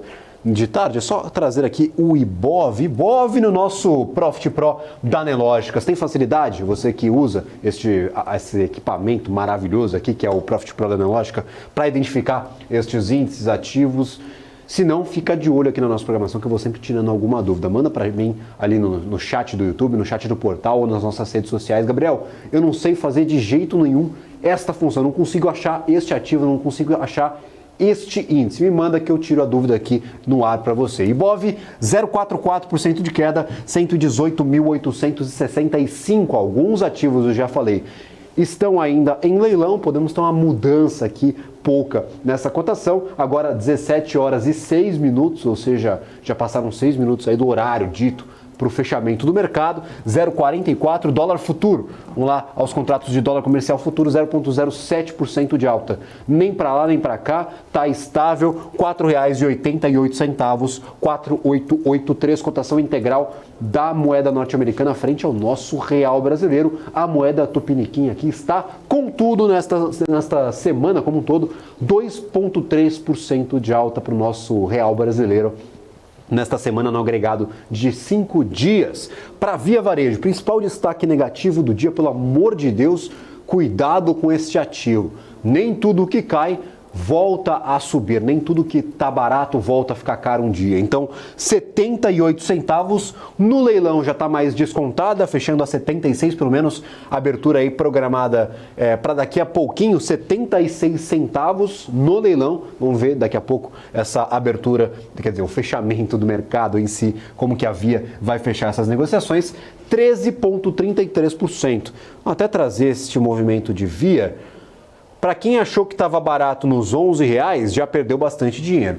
Para quem achou que estava barato nos R$9, já que o ativo aqui já chegou a ser negociado a R$22, perdeu dinheiro. Para quem achou que estava barato nos R$2,90, perdeu dinheiro. Então, estamos aqui novamente nos 76 centavos. Então, cuidado, as operações da companhia passam por um momento turbulento e ainda sem indicativos de melhora, sem indicativos de otimização, sem indicativos de recuperação. Via Varejo, antiga Via Varejo, depois Via, agora Grupo Casas Bahia, trocou de nome novamente, Grupo Casas Bahia, com uma queda de 13,33%. Principais destaques do dia, fora, claro, essa forte queda de Via. IRB caiu 7,24% no dia de hoje. Vamos ver como foi a semana de IRB. 0,74. Então, mesmo com 7% de queda no último dia, a semana fechou em estabilidade. Eu falo que o ativo de IRB é bem volátil no ano, 56% de alta. Carrefour e Grupo Pão de Açúcar também fecharam em queda, próximos aqui dos principais destaques negativos. Setor de educação, temos aqui Cogna, 13,50% de queda. Frigoríficos, BRF e Minerva fecharam no negativo. BRF com 3,46% de queda e Minerva BIF3, 1,27% de desconto. Vamos 3, na verdade, o nome da companhia é Vamos, estreante no Ibovespa, 4,46% de queda, neste mês apenas 8,45% de descontos. A Vamos já veio aqui, inclusive recentemente, no nosso BMC Business. O CEO da companhia deu entrevista aqui ao nosso colega de bancada, o meu colega de bancada, Carlo Caucci. Então, se você quer entender um pouco mais sobre o modelo de negócios de Vamos, que faz locação de caminhões, olha só que interessante, vai ao nosso canal do YouTube, busca BMC Business Vamos e, claro, tem uma entrevista super interessante sobre os resultados deste último trimestre. Vamos 3, 4,46% de queda. Exetec, algumas construtoras, setor de varejo, diversos ativos salteados aqui nos principais destaques negativos. Do lado positivo, quem que ganhou bastante valor no dia de hoje?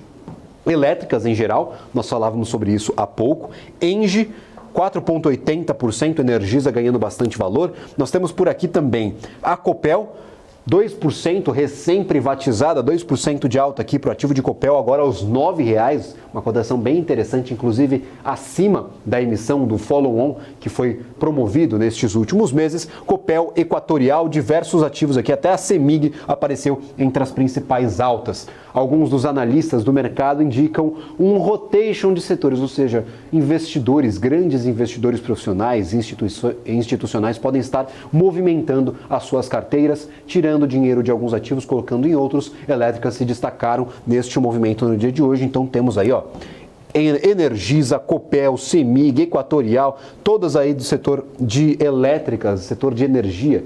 E aqui tem diversas categorias desse setor de energia. Tem distribuidora, transmissora. As transmissoras eu não vi por aqui, mas tem distribuidora, tem transmissora, tem geradora, todas em destaque positivo. Quem se destaca também? Suzano e Klabin.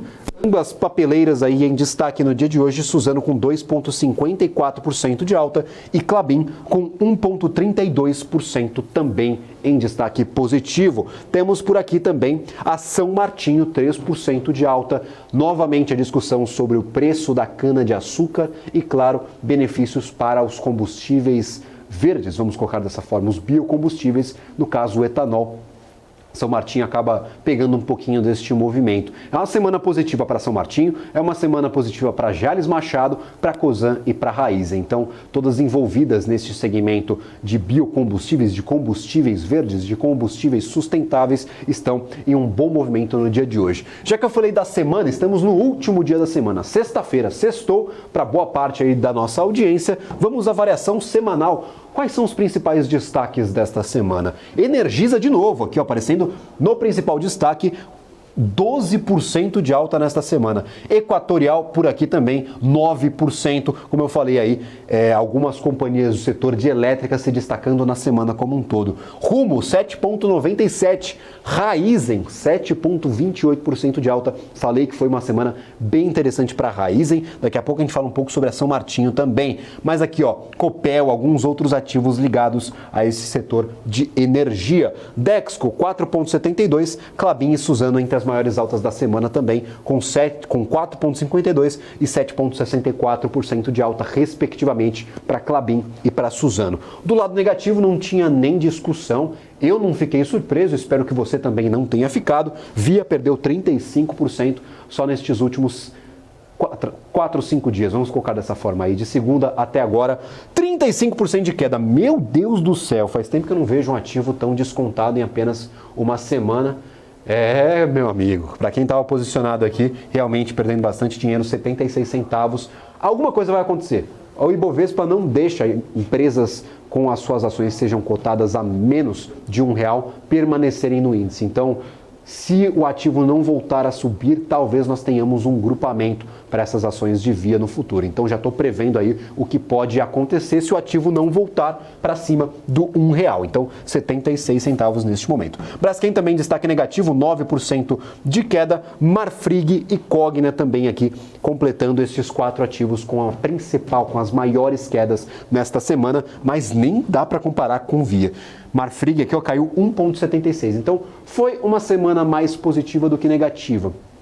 Dentre os 4 ativos com as maiores quedas, nós temos ativos que caíram menos de 2%. Então, sim, é um movimento bem positivo pela maior parte da carteira do Ibovespa. E tem diversos setores por aqui, inclusive os bancões, o que ajuda ainda mais este movimento de alta. Senhor Carlo Cauti, como fecharam as bolsas lá nos Estados Unidos? Por favor, continuamos com a maré negativa por lá? Pois é, né, Gabriel? Situação bastante complicada por lá. Bolsas em forte queda, aliás. O Nasdaq perdeu 1,56% nesta sexta-feira. O S&P 500, forte queda também, menos 1,22%. Dow Jones caiu 0,83%. O petróleo, por sua vez, fechou em alta de 0,54%. $94,21 a cotação do petróleo Brent, que é referência aqui para a Petrobras no Brasil, cotado lá na Bolsa de Londres, $94,22 para o petróleo cotado lá em Londres. Então, situação bastante complicada. O que sobe hoje é o VIX, o índice do medo, que está subindo forte, 7,96%, mas a volatilidade do VIX, sabemos, é sempre muito alta. Então, bolsas em queda, incerteza em alta e inflação também, que nos Estados Unidos continua firme e forte. Maravilha, gostaria de convidar o nosso segundo entrevistado do dia de hoje, Pedro Ávila, analista de bancos da Varus. É sempre um prazer receber toda a equipe da Varus por aqui, então muito obrigado pela participação, seja bem-vindo ao nosso BMC Closing. Eu que agradeço, é sempre um prazer falar com vocês, Carlos, Gabriel, todo mundo que nos ouve. Maravilha, Pedro, eu tô curioso, um movimento estranho, não estranho, porque a gente sabe que as equipes de pesquisa, de research dos grandes bancos são um pouco apartadas ali da administração geral dessas empresas. Mas a gente teve recentemente o Bradesco elevando a sua indicação para Itaú, de neutro para compra. Então é o Bradesco indicando aí compra para o seu principal concorrente e dizendo que Itaú está na frente das outras companhias deste segmento.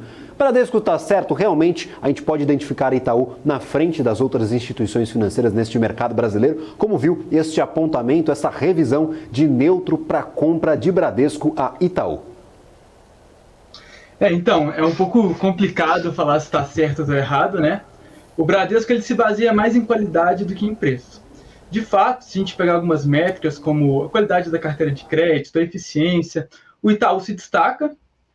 Porém, vocês me ouvem?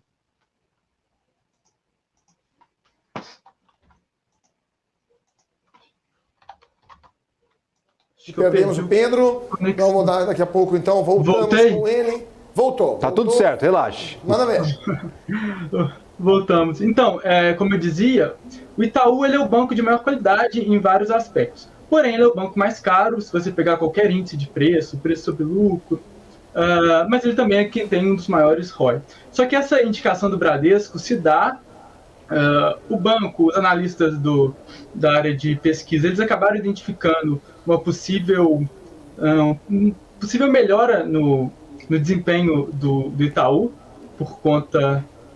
Ixi. Fique à vontade, Pedro. O pessoal cortando a câmera aí, relaxe, fique à vontade. Relaxe, por favor, fique à vontade, pode concluir a sua análise. Beleza. Então eles acabaram identificando que a possível queda na taxa de juros vai melhorar o desempenho, né, o resultado do banco, e eles preveem ali um ROI futuro, de 1 a 2 pontos percentuais do consenso. Então, diante disso, eles acreditam que o preço vai acompanhar o aumento do ROI futuro, por isso que a indicação do Bradesco, né? Mas a gente acredita que existem outros bancos um pouco menores que possam ter um potencial de ganho ainda maior com a queda na taxa de juros. O próprio Bradesco, se a gente olhar mais para a carteira de crédito deles, há um descasamento muito alto entre o passivo e o ativo, então ele tem um ativo muito indexado em taxa de juros, então a gente vê que talvez um cenário de queda possa beneficiar mais o Bradesco do que o próprio Itaú. Maravilha. E aí, por exemplo, questões relacionadas a alguns planos recentes no setor bancário como um todo. A gente viu bancos ganhando bastante força nesta semana, beneficiando a carteira do Ibovespa, mas nós temos alguns planos em curso, inclusive o Desenrola. Nós já temos um saldo do que foi este começo de programa aí de renegociação de dívidas. A gente já tem um impacto palpável do Desenrola nas operações dos bancos. Isso tem sido mais positivo do que negativo. Qual a sua avaliação sobre este plano anunciado pelo governo e já em curso aqui na economia brasileira? Bom, o Desenrola ele foi muito positivo, tá? Porque os bancos eles conseguiram pegar um ativo de mais longo prazo, que é a recuperação de crédito, e à medida com que eles foram dando desconto para os devedores, o governo aceitou antecipar esse crédito. Então, quando eles pegaram um ativo de longo prazo e trouxeram para curto prazo, o índice de capital deles aumenta. E quando o índice de capital dos bancos aumenta, eles podem ter mais passivo, então eles podem liberar mais crédito.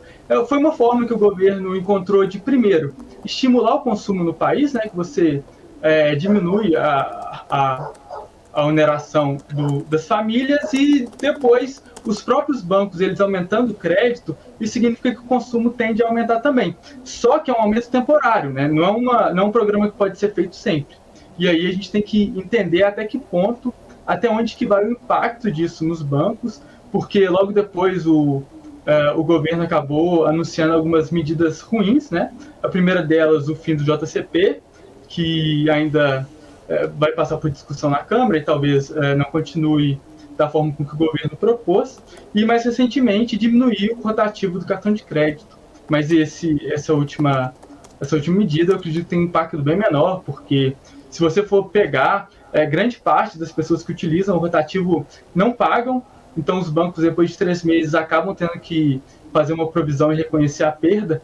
Então mesmo que diminua financeiramente, no resultado do banco, a gente acredita que o impacto vai ser pouco, a não ser que haja um fator psicológico e que as pessoas, ao verem a taxa do rotativo diminuindo, passam a ter uma maior inadimplência, a colocar o pagamento da fatura do cartão em segundo plano.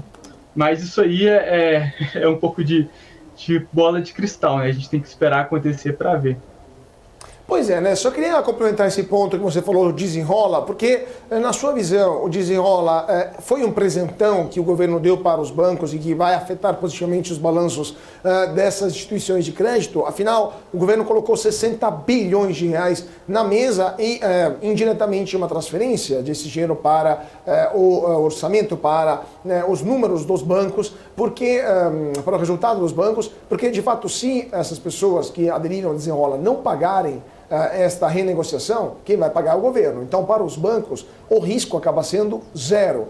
Quanto isso vai afetar os resultados de forma positiva dos bancos nos próximos trimestres? É aquela questão, né, Carlo? A gente já viu algumas vezes o Roberto Campos Neto vir a público dizendo que o Brasil é um dos países com pior recuperação de crédito aí nos comparativos internacionais. Então, você fazer essas medidas para recuperar crédito, às vezes melhora estes resultados dos bancos, que já dão bastante dinheiro, mesmo com a recuperação de crédito muito dificultada aqui no nosso país. Por favor, Pedro, fica à vontade. Exatamente. Foi um presente quase que de pai para filho, né? E caiu numa hora muito boa, porque os bancos na Covid-19 eles tiveram que fazer um índice de cobertura maior. E depois disso, principalmente com o fim do overhead, para tentar recuperar resultado, eles acabaram diminuindo o índice de cobertura. Então eles fizeram uma provisão de crédito para liquidação duvidosa, mais ou menos ali na margem do obrigatório. Agora, com essa recuperação de crédito garantida pelo governo, o que pode acontecer, que provavelmente vai acontecer, é que os bancos eles vão voltar a um índice de cobertura mais parecido com o histórico, para daqui a pouco, se o cenário de crédito se deteriorar de novo, eles terem um pouquinho de gordura para poder manter a rentabilidade. Tanto que, se você pegar, eu acredito que de todos os grandes bancos, a rentabilidade, o ROI, não é contando com a perda do índice de cobertura, do dinheiro que fica de reserva justamente para poder cobrir possíveis calotes. Se você colocar isso na conta do ROI, ele é bem menor do que o anunciado pelos bancos. Mas tudo bem, é algo passível de ser feito, é uma gordura de uma reserva que eles fizeram num tempo de mais incerteza, mas o governo agora dá a chance para que eles recuperem isso, e vamos ver, né, se a população aprende a tomar menos crédito, mas eu acho difícil, acho que daqui a alguns anos o índice de cobertura vai de novo voltar a cair e a taxa de recuperação de crédito vai de novo voltar a subir, como sempre foi. Maravilha! Inclusive, daqui a alguns anos a BMC News vai estar em todas as TVs aqui do mercado brasileiro, não é não, Carlos Cauto? Então, vamos todos ser educados financeiramente, no mínimo vai ter gente investindo aqui na Bolsa de Valores, a gente já vai estar com aqueles 15 milhões de CPFs na Bolsa. Essas são as previsões otimistas aqui do apresentador, por favor. Última perguntinha, só para eu tirar uma dúvida, Pedro. Nós temos algumas das fintechs que viraram bancões, assim, bancões eu estou falando porque realmente tem um escopo bem abrangente aqui no nosso mercado brasileiro. Estou falando de Nubank, estou falando de Banco Inter, que saíram do nosso mercado brasileiro, pelo menos na questão das ações, da negociação dos seus ativos, foram a outros mercados. Você viu esse movimento como acertado, porque as ações de Banco Inter não vão muito bem no mercado lá fora, como não iam muito bem aqui também no mercado brasileiro. Sempre que eu falava de Inter, a gente estava entre as maiores quedas do dia por alguns dias consecutivos. Quando aparecia já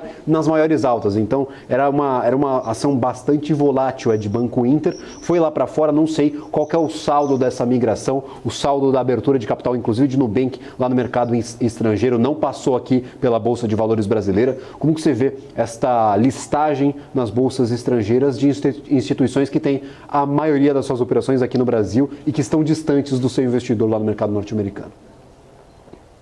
Eu vejo que no longo prazo, se a gente tomar como base que os mercados serão eficientes, isso não vai interferir em nada. Agora, no curto prazo, é inegável que é fazer isso primeiro. Você aumenta sua base de acionista, que você pega outro tipo de investidor, só que você se distancia de quem realmente conhece a sua empresa, o que pode ser um problema. Daqui a pouco, se a ação ficar esquecida, muito dificilmente algum investidor estrangeiro vai comprar porque vai falar assim, não, eu conheço alguém que tenha conta no Banco Inter, ou eu conheço alguém que tenha conta no Nubank, que é algo natural que o investidor, pessoa física brasileira, faça, né? E aí, sobre o preço de Banco Inter, eu acredito que é uma oscilação normal. Desde o IPO, o preço chegou muito descontado, tinha uma expectativa muito alta, e as fintechs, de maneira geral, demoraram para poder apresentar lucro, para poder crescer de forma mais consistente. Então, eu acredito que não seria diferente se estivesse no mercado brasileiro, não. Maravilha. Eu gostaria de agradecer imensamente a sua participação aqui no nosso programa. Muito obrigado por ceder parte do seu tempo aí a participar do nosso fechamento do mercado, fechamento da semana, fechamento aí de tudo que aconteceu ao longo destes últimos 5 dias. Muito obrigado mesmo. Seja sempre muito bem-vindo aqui à programação da BMC News. Eu que agradeço, pessoal. Precisando, estou às ordens. Um abraço. Maravilha. E boa sexta para todo mundo. Agradecido. Senhor Carlos Cauto, realmente um presentão. A gente estava discutindo aí o Desenrola. Realmente aí um presentaço do governo aos bancos. E tinha gente me perguntando aqui quem que vai pagar a conta. Quem que vai pagar a conta no final aí dessas relações, hein, Carlos Cauto? Acho que vai ser o contribuinte, né? Quem que você acha que paga a conta quando o governo decide gastar alguma coisa? É sempre a viúva, ou seja, o meu dinheiro, o seu dinheiro e o nosso dinheiro, né? Então, estamos dando 60 bilhões de reais para o governo, no momento em que a inadimplência continua subindo no Brasil, não tem nenhum incentivo para que os bancos corram atrás desses devedores, porque se eles não pagarem, os bancos vão direto para o governo e sacam essa grana como garantia. Moral da história, estamos fazendo uma gigantesca transferência de renda dos bancos para as pessoas e do governo para os bancos. A pergunta é, por que não falam isso claramente e ainda vendem esse projeto, esse pacote, né, esse plano chamado Desenrola, como se fosse uma medida para salvar os pequenos consumidores brasileiros que estariam, segundo eles, sofrendo pela alta de juros. Mentira, porque a inadimplência também existia antes desse aumento da taxa básica de juros. Agora, Gabriel, tem muita notícia saindo nesse momento, após o fechamento do mercado. Temos falando de bancos, né? O Banco Inter fez um acordo com um time de futebol nos Estados Unidos. O Banco Inter vai ser a única instituição financeira que vai patrocinar um time de Orlando, né? Orlando City. Então, Banco Inter que vai aparecer lá nos Estados Unidos, nos estádios americanos. Temos também a Eletrobras, que captou dinheiro, captou recursos com a emissão de títulos. Deixa eu pegar aqui essa notícia que acaba de chegar. A Eletrobras, então, consegue captar bastante dinheiro. Eu perdi agora aqui a Eletrobras, mas temos a Visa, que está pensando em liberar parte do capital de seus bancos fundadores. Então, situação interessante também para a Visa. E, por último, a Petrobras, que avalia comprar uma fatia em um projeto eólico offshore na Escócia. Petrobras, que está cada vez mais entrando no segmento de energias renováveis e agora está pensando em comprar parte de um projeto eólico lá na Escócia. Vamos ver então o que vai acontecer. Achei agora a Eletrobras. Eletrobras que levantou 7 bilhões de reais com debêntures. A demanda superou quase 2 vezes a oferta. Foi precificado então em 7 bilhões de reais, a maior emissão recente da história da companhia e uma das maiores do mercado brasileiro de dívidas. A emissão foi realizada em 2 séries, uma debênture de infraestrutura de 4 bilhões com vencimento em 8 anos e agora temos uma outra emissão também, dessa vez de 3 bilhões de reais, não incentivada e atrelada a metas sustentáveis com vencimento em 5 anos. Demanda foi de 13 bilhões de reais, quase 2 vezes então a oferta dessas debêntures. Então, a Eletrobras, que continua sendo uma empresa que ainda obtém a confiança dos investidores. E, por último, vamos dar uma olhada aqui a decisão contra a Uber, na decisão de hoje que obriga o Uber a contratar com CLT todos os motoristas e ainda aplica uma multa de 1 bilhão de reais para o aplicativo de transporte urbano, acendeu um alerta para iFood e 99 Táxi, porque juristas dizem que essa decisão é ainda é só o começo, poderiam ter outras, mesmo se é apenas uma gota no oceano, lembrando que 4 decisões do Supremo Tribunal de Justiça já deixaram bem claro que os motoristas do Uber não são funcionários do aplicativo de transporte. Gabriel. Inclusive, Carlo Cauti, nós temos alguns aplicativos de transporte que podem ser afetados por essa jurisprudência que será criada com a resolução deste caso. E temos um aplicativo de transportes da prefeitura do estado, da prefeitura aqui, da cidade de São Paulo, o MobZap SP. Será que o MobZap SP também vai ter que receber ali, que reconhecer os seus inscritos como contratados, como seletistas ali deste aplicativo da prefeitura?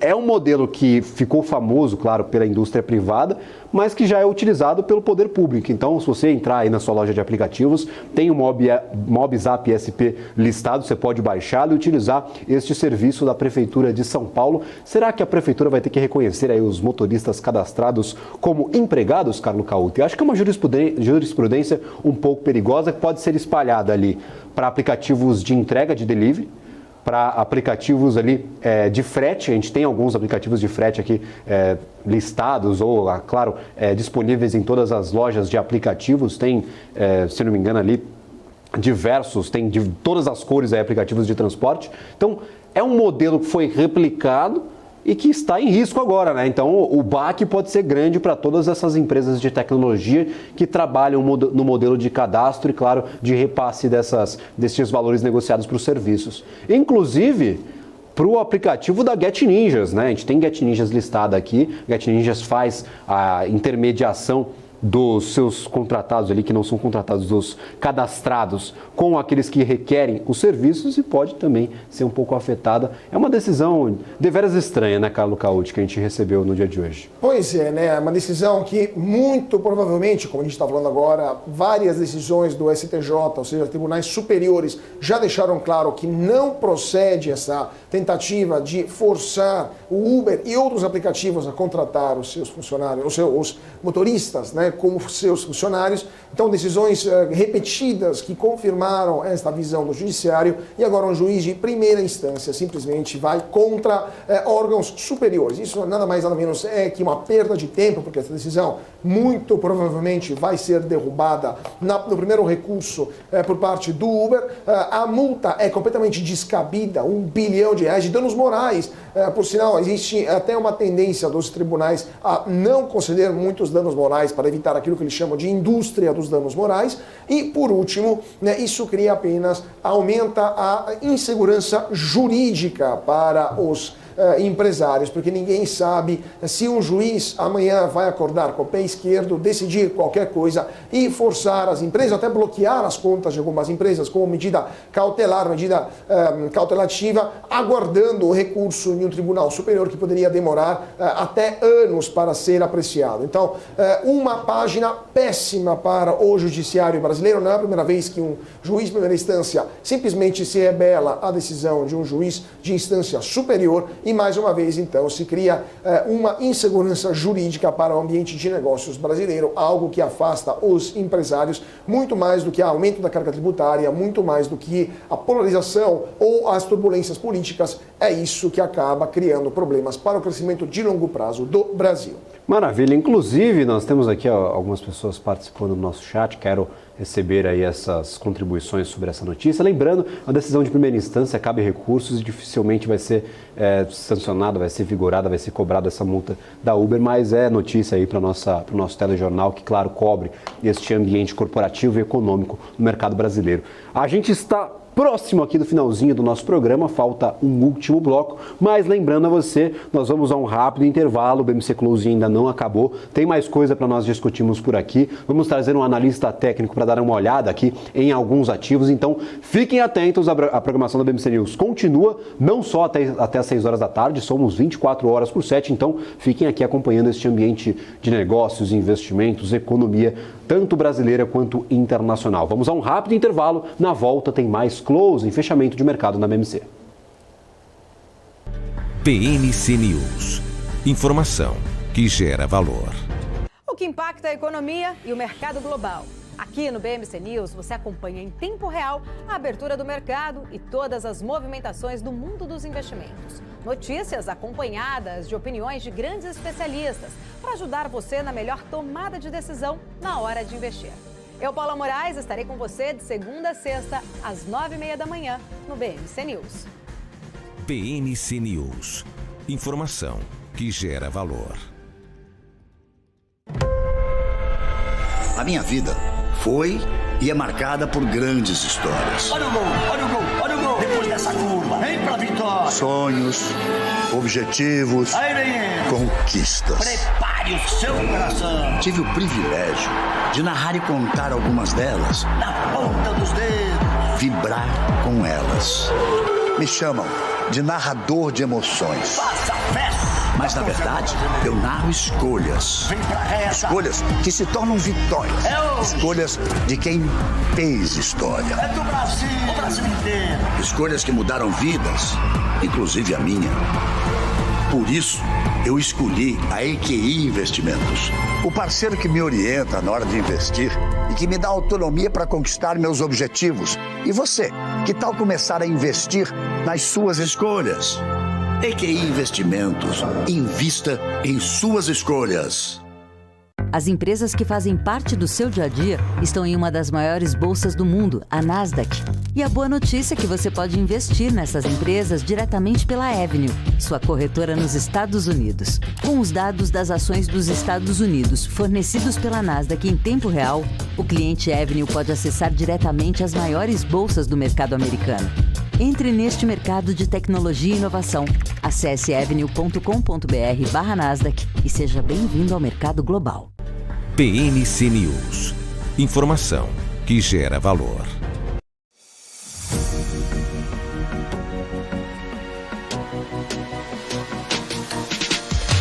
PNC News. Informação que gera valor. Estamos de volta trazendo atualizações sobre o caso de Winit e Telefônica, vivo aqui na nossa Bolsa Brasileira. Tínhamos uma discussão sobre a utilização pela Telefônica daquela frequência da tecnologia 5G que foi leiloada à Winit.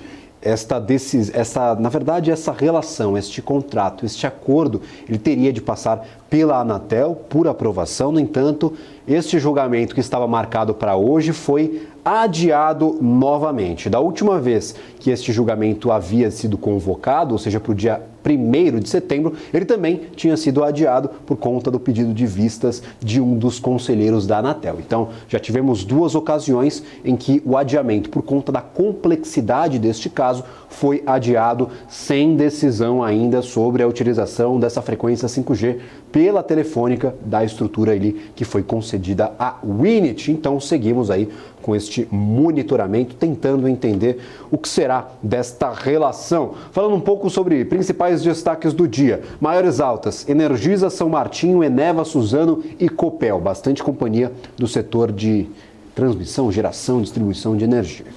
Das maiores baixas, lá do vermelhinho dos nossos monitores: Via, IRB, Carrefour, Vamos e EZTEC. EZTEC corrigindo um pouquinho, setor de construção bem beneficiado neste ano de 2023. Como fecharam os juros aqui no Brasil? A gente tem nos Estados Unidos, o Carlos já tinha trazido aí no bloco anterior o índice do medo, o índice VIX, que está subindo aí, tensão nos mercados internacionais, os bonds, os títulos de dívida lá nos Estados Unidos se apreciaram. Nós tivemos um fluxo de dinheiro buscando esta rentabilidade de títulos que trazem aí uma segurança bem apurada por conta, claro, do risco Tesouro dos Estados Unidos, que é bem baixo. No entanto, aqui no Brasil nós temos um movimento contrário. A cotação da nossa curva de juros vem se arrefecendo na ponta longa, ou seja, os juros longos eles vêm perdendo força. É o que aconteceu aí ao longo de toda essa semana. No dia de hoje tivemos um dia bem misto, alguns ganhos aqui para os títulos mais longos. Olha só, eu fui até surpreendido. Da última vez que eu tinha dado uma olhada aqui na curva de juros, nós tínhamos os juros longos bem próximos da estabilidade, mas parece que o cenário mudou um pouquinho. 1% de alta aí até 2033 para os títulos negociados até 2033. Última negociação agora às 17h40 para o DI de 2033, 11,38. Então, aumentando um pouquinho a sua rentabilidade. Então, última negociação, 17h40, exatamente neste momento aí, mercado ainda oscilando. Então, nós temos aí o único DI que é descontado, é o DI de 2023, que a gente sabe que é praticamente dado, aí a gente não tem muita volatilidade para esses DIs mais curtos, mas a ponta longa é sempre mais importante para nós observarmos. Então, nós temos os juros que na semana tem, claro, um resultado ainda benéfico para a nossa economia brasileira. E continuando aqui com a nossa atualização, eu gosto de trazer alguns destaques aqui do nosso Ibov, mas eu sempre olho também outros índices que estão presentes na nossa Bolsa de Valores.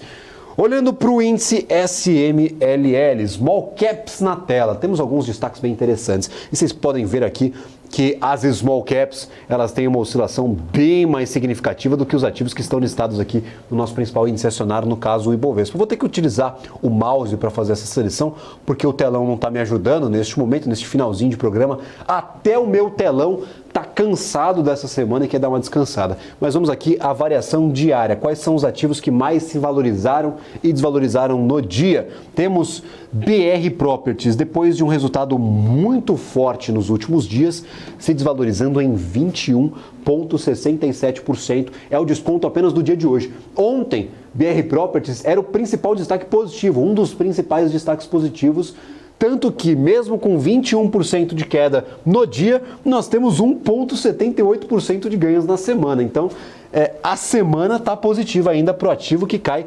21% nesta sexta-feira. No ano, nós já temos um resultado de 41,94. BR Properties ganha até no desconto de Via Varejo.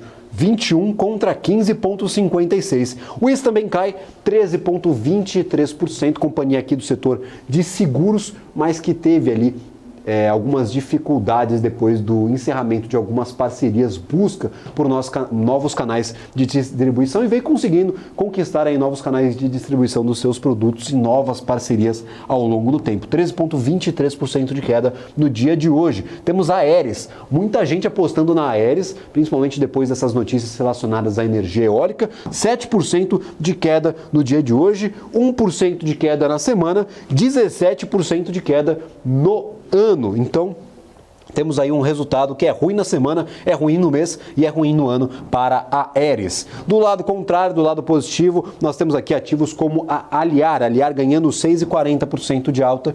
CBA, Companhia Brasileira de Alumínio, está tentando recuperar os descontos do ano de 2023. Hoje subiu 6,26%, mas no ano ainda cai 54%. Então, este resultado aqui está longe de ser um resultado bom para os investidores de CBA, principalmente aqueles que entraram no IPO quando o ativo estava lá nos R$20, agora R$4,92. De 20 para 4 tem um caminho bem longo, né, Carlo? São descontos bem interessantes. Acho que até para quem está entrando na Bolsa de Valores fica com 5 pés atrás para entrar em um IPO. Quem que a gente vai conquistar nos próximos anos quando a gente tiver novas ofertas aqui na Bolsa de Valores? Porque eu não lembro de empresas que estejam aí no positivo desde o IPO ali em 2020, 2021 e 2022 não tivemos, 2020 e 2021 foi a grande janela, né? Pois é, mais de 80 IPOs, né? Agora, eu me lembro de uma frase que Florian Bartunek, um dos maiores investidores brasileiros, pronunciou durante um evento alguns dias atrás. Ele entrou em quase nenhum IPO. Alguns ele não conseguiu se segurar, acabou entrando. Em todos ele perdeu dinheiro. Então, IPOs que acabaram deixando amargo na boca para muitos investidores, inclusive investidores experientes, como Florian Bartunek. Agora, vamos falar um pouquinho de análise gráfica, né, Gabriel? Vamos chamar o nosso Leandro De Queque. Deixa eu ver se o Leandro está aqui conosco. O Leandro De Queque, que é analista da XP. Muito boa tarde, Leandro. É um prazer tê-lo conosco aqui no Closing da BMC. Boa tarde, pessoal. Fala, Gabriel. Fala, Carlos. Tudo bem? Como é que vocês estão aí? Tudo ótimo, tudo ótimo. Agora a gente quer saber de você como está o mercado no seu gráfico, né, como você está vendo o Ibovespa e o dólar hoje, após um dia em que o Ibovespa caiu 0,53% e o dólar também caiu 0,06%. O que você está vendo para o principal índice da Bolsa de Valores de São Paulo? Qual a tendência no gráfico e também para o dólar, que chegou próximo dos R$5, mas agora há vários dias está recuando. Será que agora vai em direção dos 4,50 ou ainda vai se manter nesse patamar? Vamos lá, posso compartilhar minha tela? Acho que fica um Fique à vontade, por favor. Vamos lá. Fique à vontade, por favor. Lembrando, né, nessa semana, cada um foi para um lado. O Ibovespa foi para cima, o dólar foi para baixo, voltou para os 4,80 e o Ibovespa aqui quase no 119. A gente fechou um pouquinho com desconto, mas ainda nos 118 mil pontos. Leandro, por favor, fique à vontade. O que você está olhando para o mercado, principalmente para esses dois indicadores que são fundamentais aí para todo investidor? Vamos lá, vamos começar pelo índice Bovespa aí, que acaba sendo referência aí como o nosso principal índice aí para renda variável. Bom, a gente tem ali um cenário mais longo, né, onde a gente vê aquele forte movimento que começou lá meados de março, engatou um forte movimento de tendência de alta e entrou num processo corretivo chamado uma correção lateral, que já dura aí pouco mais de 2 meses e meio, quase 3 meses. No curto prazo, o que a gente viu essa semana, principalmente, foi um movimento de aceleração, principalmente aí puxado por papéis aí de setor financeiro e também commodities. Petro e Vale aí, basicamente, com a Vale dando um arranque aí no começo da semana. Esse movimento da sexta-feira pode ser enxergado, visto ali como uma realização de lucro, obviamente, depois de 4 dias sucessivos em alta. Dentro de um mercado lateral, isso costuma essas falhas de rompimento, diferente, né, de quando a gente tem um mercado em tendência, ele tende aí a romper os seus níveis de preço e continuar.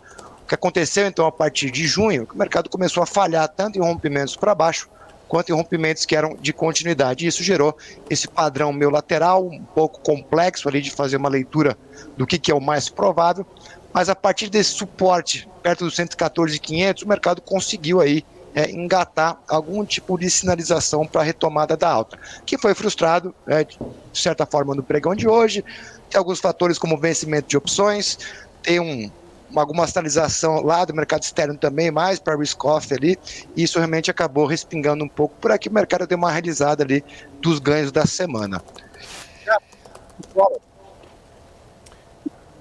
Maravilha. E aí, especificamente, trazendo aqui para o nosso Ibovespa, para alguns dos principais destaques do dia. As papeleiras se destacaram e nos últimos resultados, pelo menos nas últimas divulgações, nós tivemos os próprios executivos dessas companhias dizendo que o pior já ficou para trás, ou seja, podemos esperar talvez um segundo semestre mais otimista para empresas do setor de celulose, papel, a gente coloca de forma geral dessa forma. Olhando para Suzano, pergunta, nós falamos sobre Suzano neste programa e eu quero olhar um pouquinho para o gráfico. Já lhe dá algum indicativo? Porque a semana foi basicamente aí uma semana de altas e altas interessantes para o ativo de Suzano. O que a gente pode tirar de informações para você que olha para o mercado de uma forma geral, todos os dias e, claro, utiliza essa ferramenta do gráfico para tomar as suas decisões? Bom, acho que Suzano ele vem num passo ali de tendência de alta, então diferente do que a gente viu do Ibovespa, o que a gente vê é um movimento que começou lá também, em maio mais ou menos, e seguiu em tendência de alta. E o sinal é muito claro, é de retomada. O mercado aí trouxe quase 9% de alta essa semana aqui para Suzano. Está um pouquinho esticado, que a gente chama, mas o sinal aqui é claro de continuação. Tá? Tem alguns níveis de resistência acima, como essa linha de canal que passa aqui.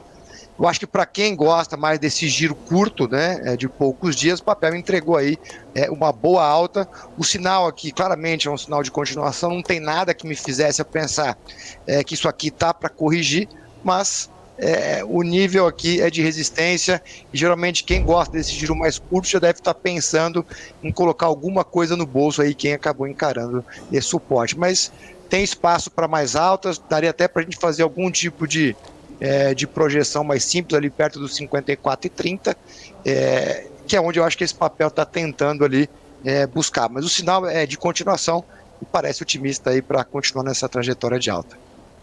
Vamos dar uma olhada agora nas maiores altas de hoje, né? Azul, São Martinho, a Suzano já falou, né? Mas Azul e São Martinho são entre as maiores altas, e vou pegar também as piores do dia, Via e IRB. O que você está vendo então para essas quatro ações? Azul, São Martinho, Via e IRB.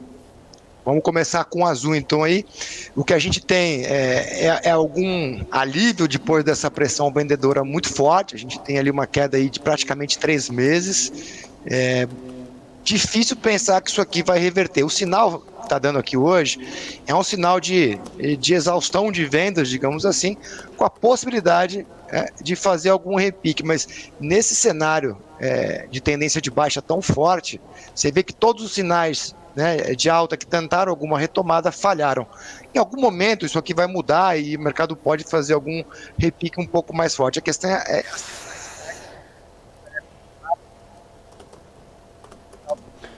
Infelizmente perdemos o nosso analista técnico, deixa eu ver se a gente consegue ter de volta. Infelizmente tivemos um pequeno probleminha com o áudio do Leandro, mas eu acho que a gente consegue fazer esse apanhado geral aqui da semana, né, Carlo? Destaques para quarta-feira que vem, só para a gente destacar aí o que pode acontecer na próxima semana para o pessoal já ir para o final de semana atento. Quarta-feira que vem, super quarta, não é super-herói, não é Marvel, não, é que vamos ter decisão de política monetária nos Estados Unidos, ou seja, notícias sobre juros nos Estados Unidos e notícias no mesmo dia sobre juros aqui no Brasil. Então, decisão simultânea de política monetária. Para os Estados Unidos, a expectativa é pela manutenção.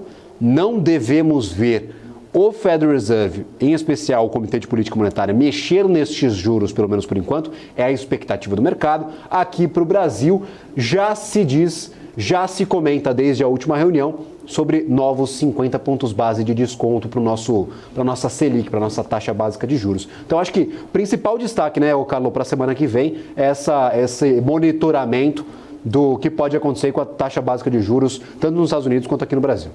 Pois é, né? Vamos, a gente consegue, temos mais 2 minutinhos para continuar nossa análise técnica. Deixa eu ver se temos ainda o nosso analista técnico, já perdemos ele. Eu acho que a gente não vai conseguir fazer a análise de todos aqueles ativos, mas pode continuar essa última observação, por favor, Leandro. Vamos lá que eu vou rapidinho aqui. Então tem algum sinal aqui em azul que deve ter algum repique, mas isso aqui é pouco para eu acreditar que a tendência de baixa tão forte como essa aqui vai mudar. Agora, se eu tivesse operando vendido nisso aqui, provavelmente eu ia ficar bem atento aqui a esses níveis do fechamento de hoje, essa máxima aqui da semana, para provavelmente zerar alguma eventual venda, tá? Mas para pensar em compra aqui, eu acho que precisa mais do que isso, tá perigoso atuar contra um movimento tão forte desse. São Martinho, que foi o outro pedido de vocês, é o oposto, né? É um movimento de alta muito forte, tem muito a ver, obviamente, com o preço ali do etanol, e está numa aceleração muito forte, tendência de alta, máxima histórica e talvez mirando lá em cima, mas é uma tendência de alta realmente muito forte aqui. O inverso, então, do que eu falei de azul, é um movimento rápido e que indica patamares mais elevados. Correções podem vir no curto prazo? Pode, mas não tem nada que me faça pensar em um cenário baixista ainda para esse papel, pelo menos enquanto eu tiver esses movimentos tão fortes ali para cima. Perfeito. Vamos então que qualquer outro? Acho que temos mais 1 minutinho só, Leandro. Deixa eu ver, temos IRB. Dá para ver IRB rapidinho? IRB. Aí já é o contrário, né? Ficou feio hoje. O cenário ali tinha um movimento de alta muito forte, depois de um resultado mais positivo ali que ela apresentou, e depois veio com esse cenário mais lateral, andando meio de lado, alguns meses ali, desde de junho ali, e até tentou alguma retomada por aqui, mas realizou super forte hoje, teve dado aí também que saiu, e é um sinal super feio, super de fraqueza ali, indicando que provavelmente a gente vem testar esse patamar aqui do 37 alto, 38. É difícil, como eu falei, né? Mercados laterais como esse, ele falha quando ameaça romper em cima, ameaça romper embaixo, falha. Às vezes pode ficar muito mais tempo do que a gente imagina nesse cenário, tá? Então eu ficaria atento, se fosse para pensar em algum tipo de compra aqui, só de olho em algum sinal perto dessa região de suporte dos 37,5, por aí 37,80.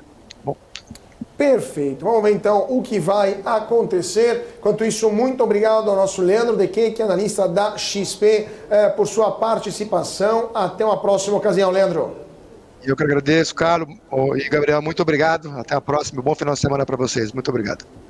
Vamos para o gráfico do dia, 30 segundinhos. Gráfico do dia sobre taxa de juros na Europa e nos Estados Unidos. A gente vai ver no gráfico daqui a pouquinho como os juros na Europa, na zona do euro e também nos Estados Unidos tiveram uma queda progressiva de 2007 até 2010, 11 na União Europeia, de forma um pouco diferente. Os juros voltaram a subir, depois voltaram a cair novamente, e agora nos Estados Unidos os juros estão mais elevado do que da União Europeia, juros lá nos Estados Unidos 5,15%, 5,50%, aliás, e na União Europeia os juros estão em 4,50%. Então, deixa eu ver se temos nosso gráfico do dia, senão já vamos encerrando. Aqui, o gráfico do dia, sim, o gráfico do dia mostra como os juros na União Europeia, no Banco Central Europeu, em vermelho, passaram de 4% em 2007 para 0% em 2016, 2015, 2016, próximo do zero, mas em 2011 tiveram uma leve alta, passaram de 1% para 1,5% para depois voltar a cair, enquanto os juros nos Estados Unidos caíram mais rapidamente, porque em 2007 estavam em 4,5%, em 2008 já estavam em 0%, por volta de 0,25%, e terminaram só em 2015 esta forte baixa, voltando a 2,5% em 2019, mas acabando novamente por volta de 0% em 2020 por causa da pandemia do novo coronavírus, e voltando a subir só em 2022, em março de 22, enquanto em setembro de 22 foi o começo da alta para os juros na Europa. É isso aí, gente. Muito obrigado a todos pela atenção. Nos vemos na semana que vem. Um ótimo final de semana, né, Gabriel? Isso aí.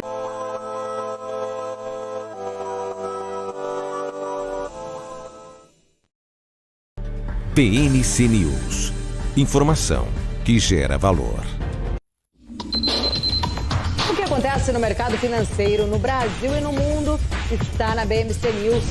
São 24 horas de programação para ajudar o investidor na melhor tomada de decisão. Independência e jornalismo sério. Não estamos plugados em nenhuma instituição financeira. Isso nos dá liberdade de levar a informação sem nenhum viés, sem conflitos de interesse.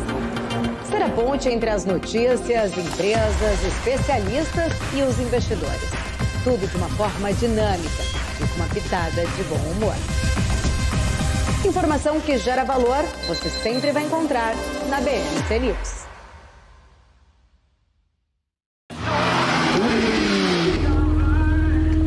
Boa volta. Cara, demais. foi boa. E aí, Ju, tá curtindo? Espera aí, Razia, que eu tô só baixando o novo aplicativo do EQI pra abrir minha conta. Mas você não precisa fazer isso com calma? Não, é facinho. Deve ser até mais rápido que essa sua volta. Mais rápido do que minha volta de Porsche. Você duvida? Baixa o aplicativo. Amigos da EQI, e vai se criando um clima terrível no Autódromo de Interlagos. Vamos, acelera! De um lado, temos Luiz Razia. Do outro lado, temos Júlia Václavik. Bora, Razia. Precisa melhorar esse tempo. Tá no papo, tá no papo. Haja coração, meus amigos. Como ela tá indo, Nelsinho? Ela já fez o reconhecimento facial. Razia acelera pelo mergulho e vai se aproximando da subida dos boxes. Olha a Júlia finalizando. Vai ganhar, vai perder. Perdeu! Ganhou!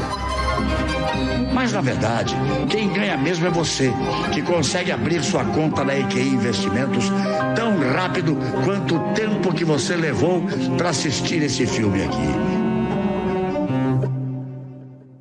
Entender o modelo de negócios, os resultados e as estratégias das principais companhias do Brasil é essencial para tomar as melhores decisões na hora de investir.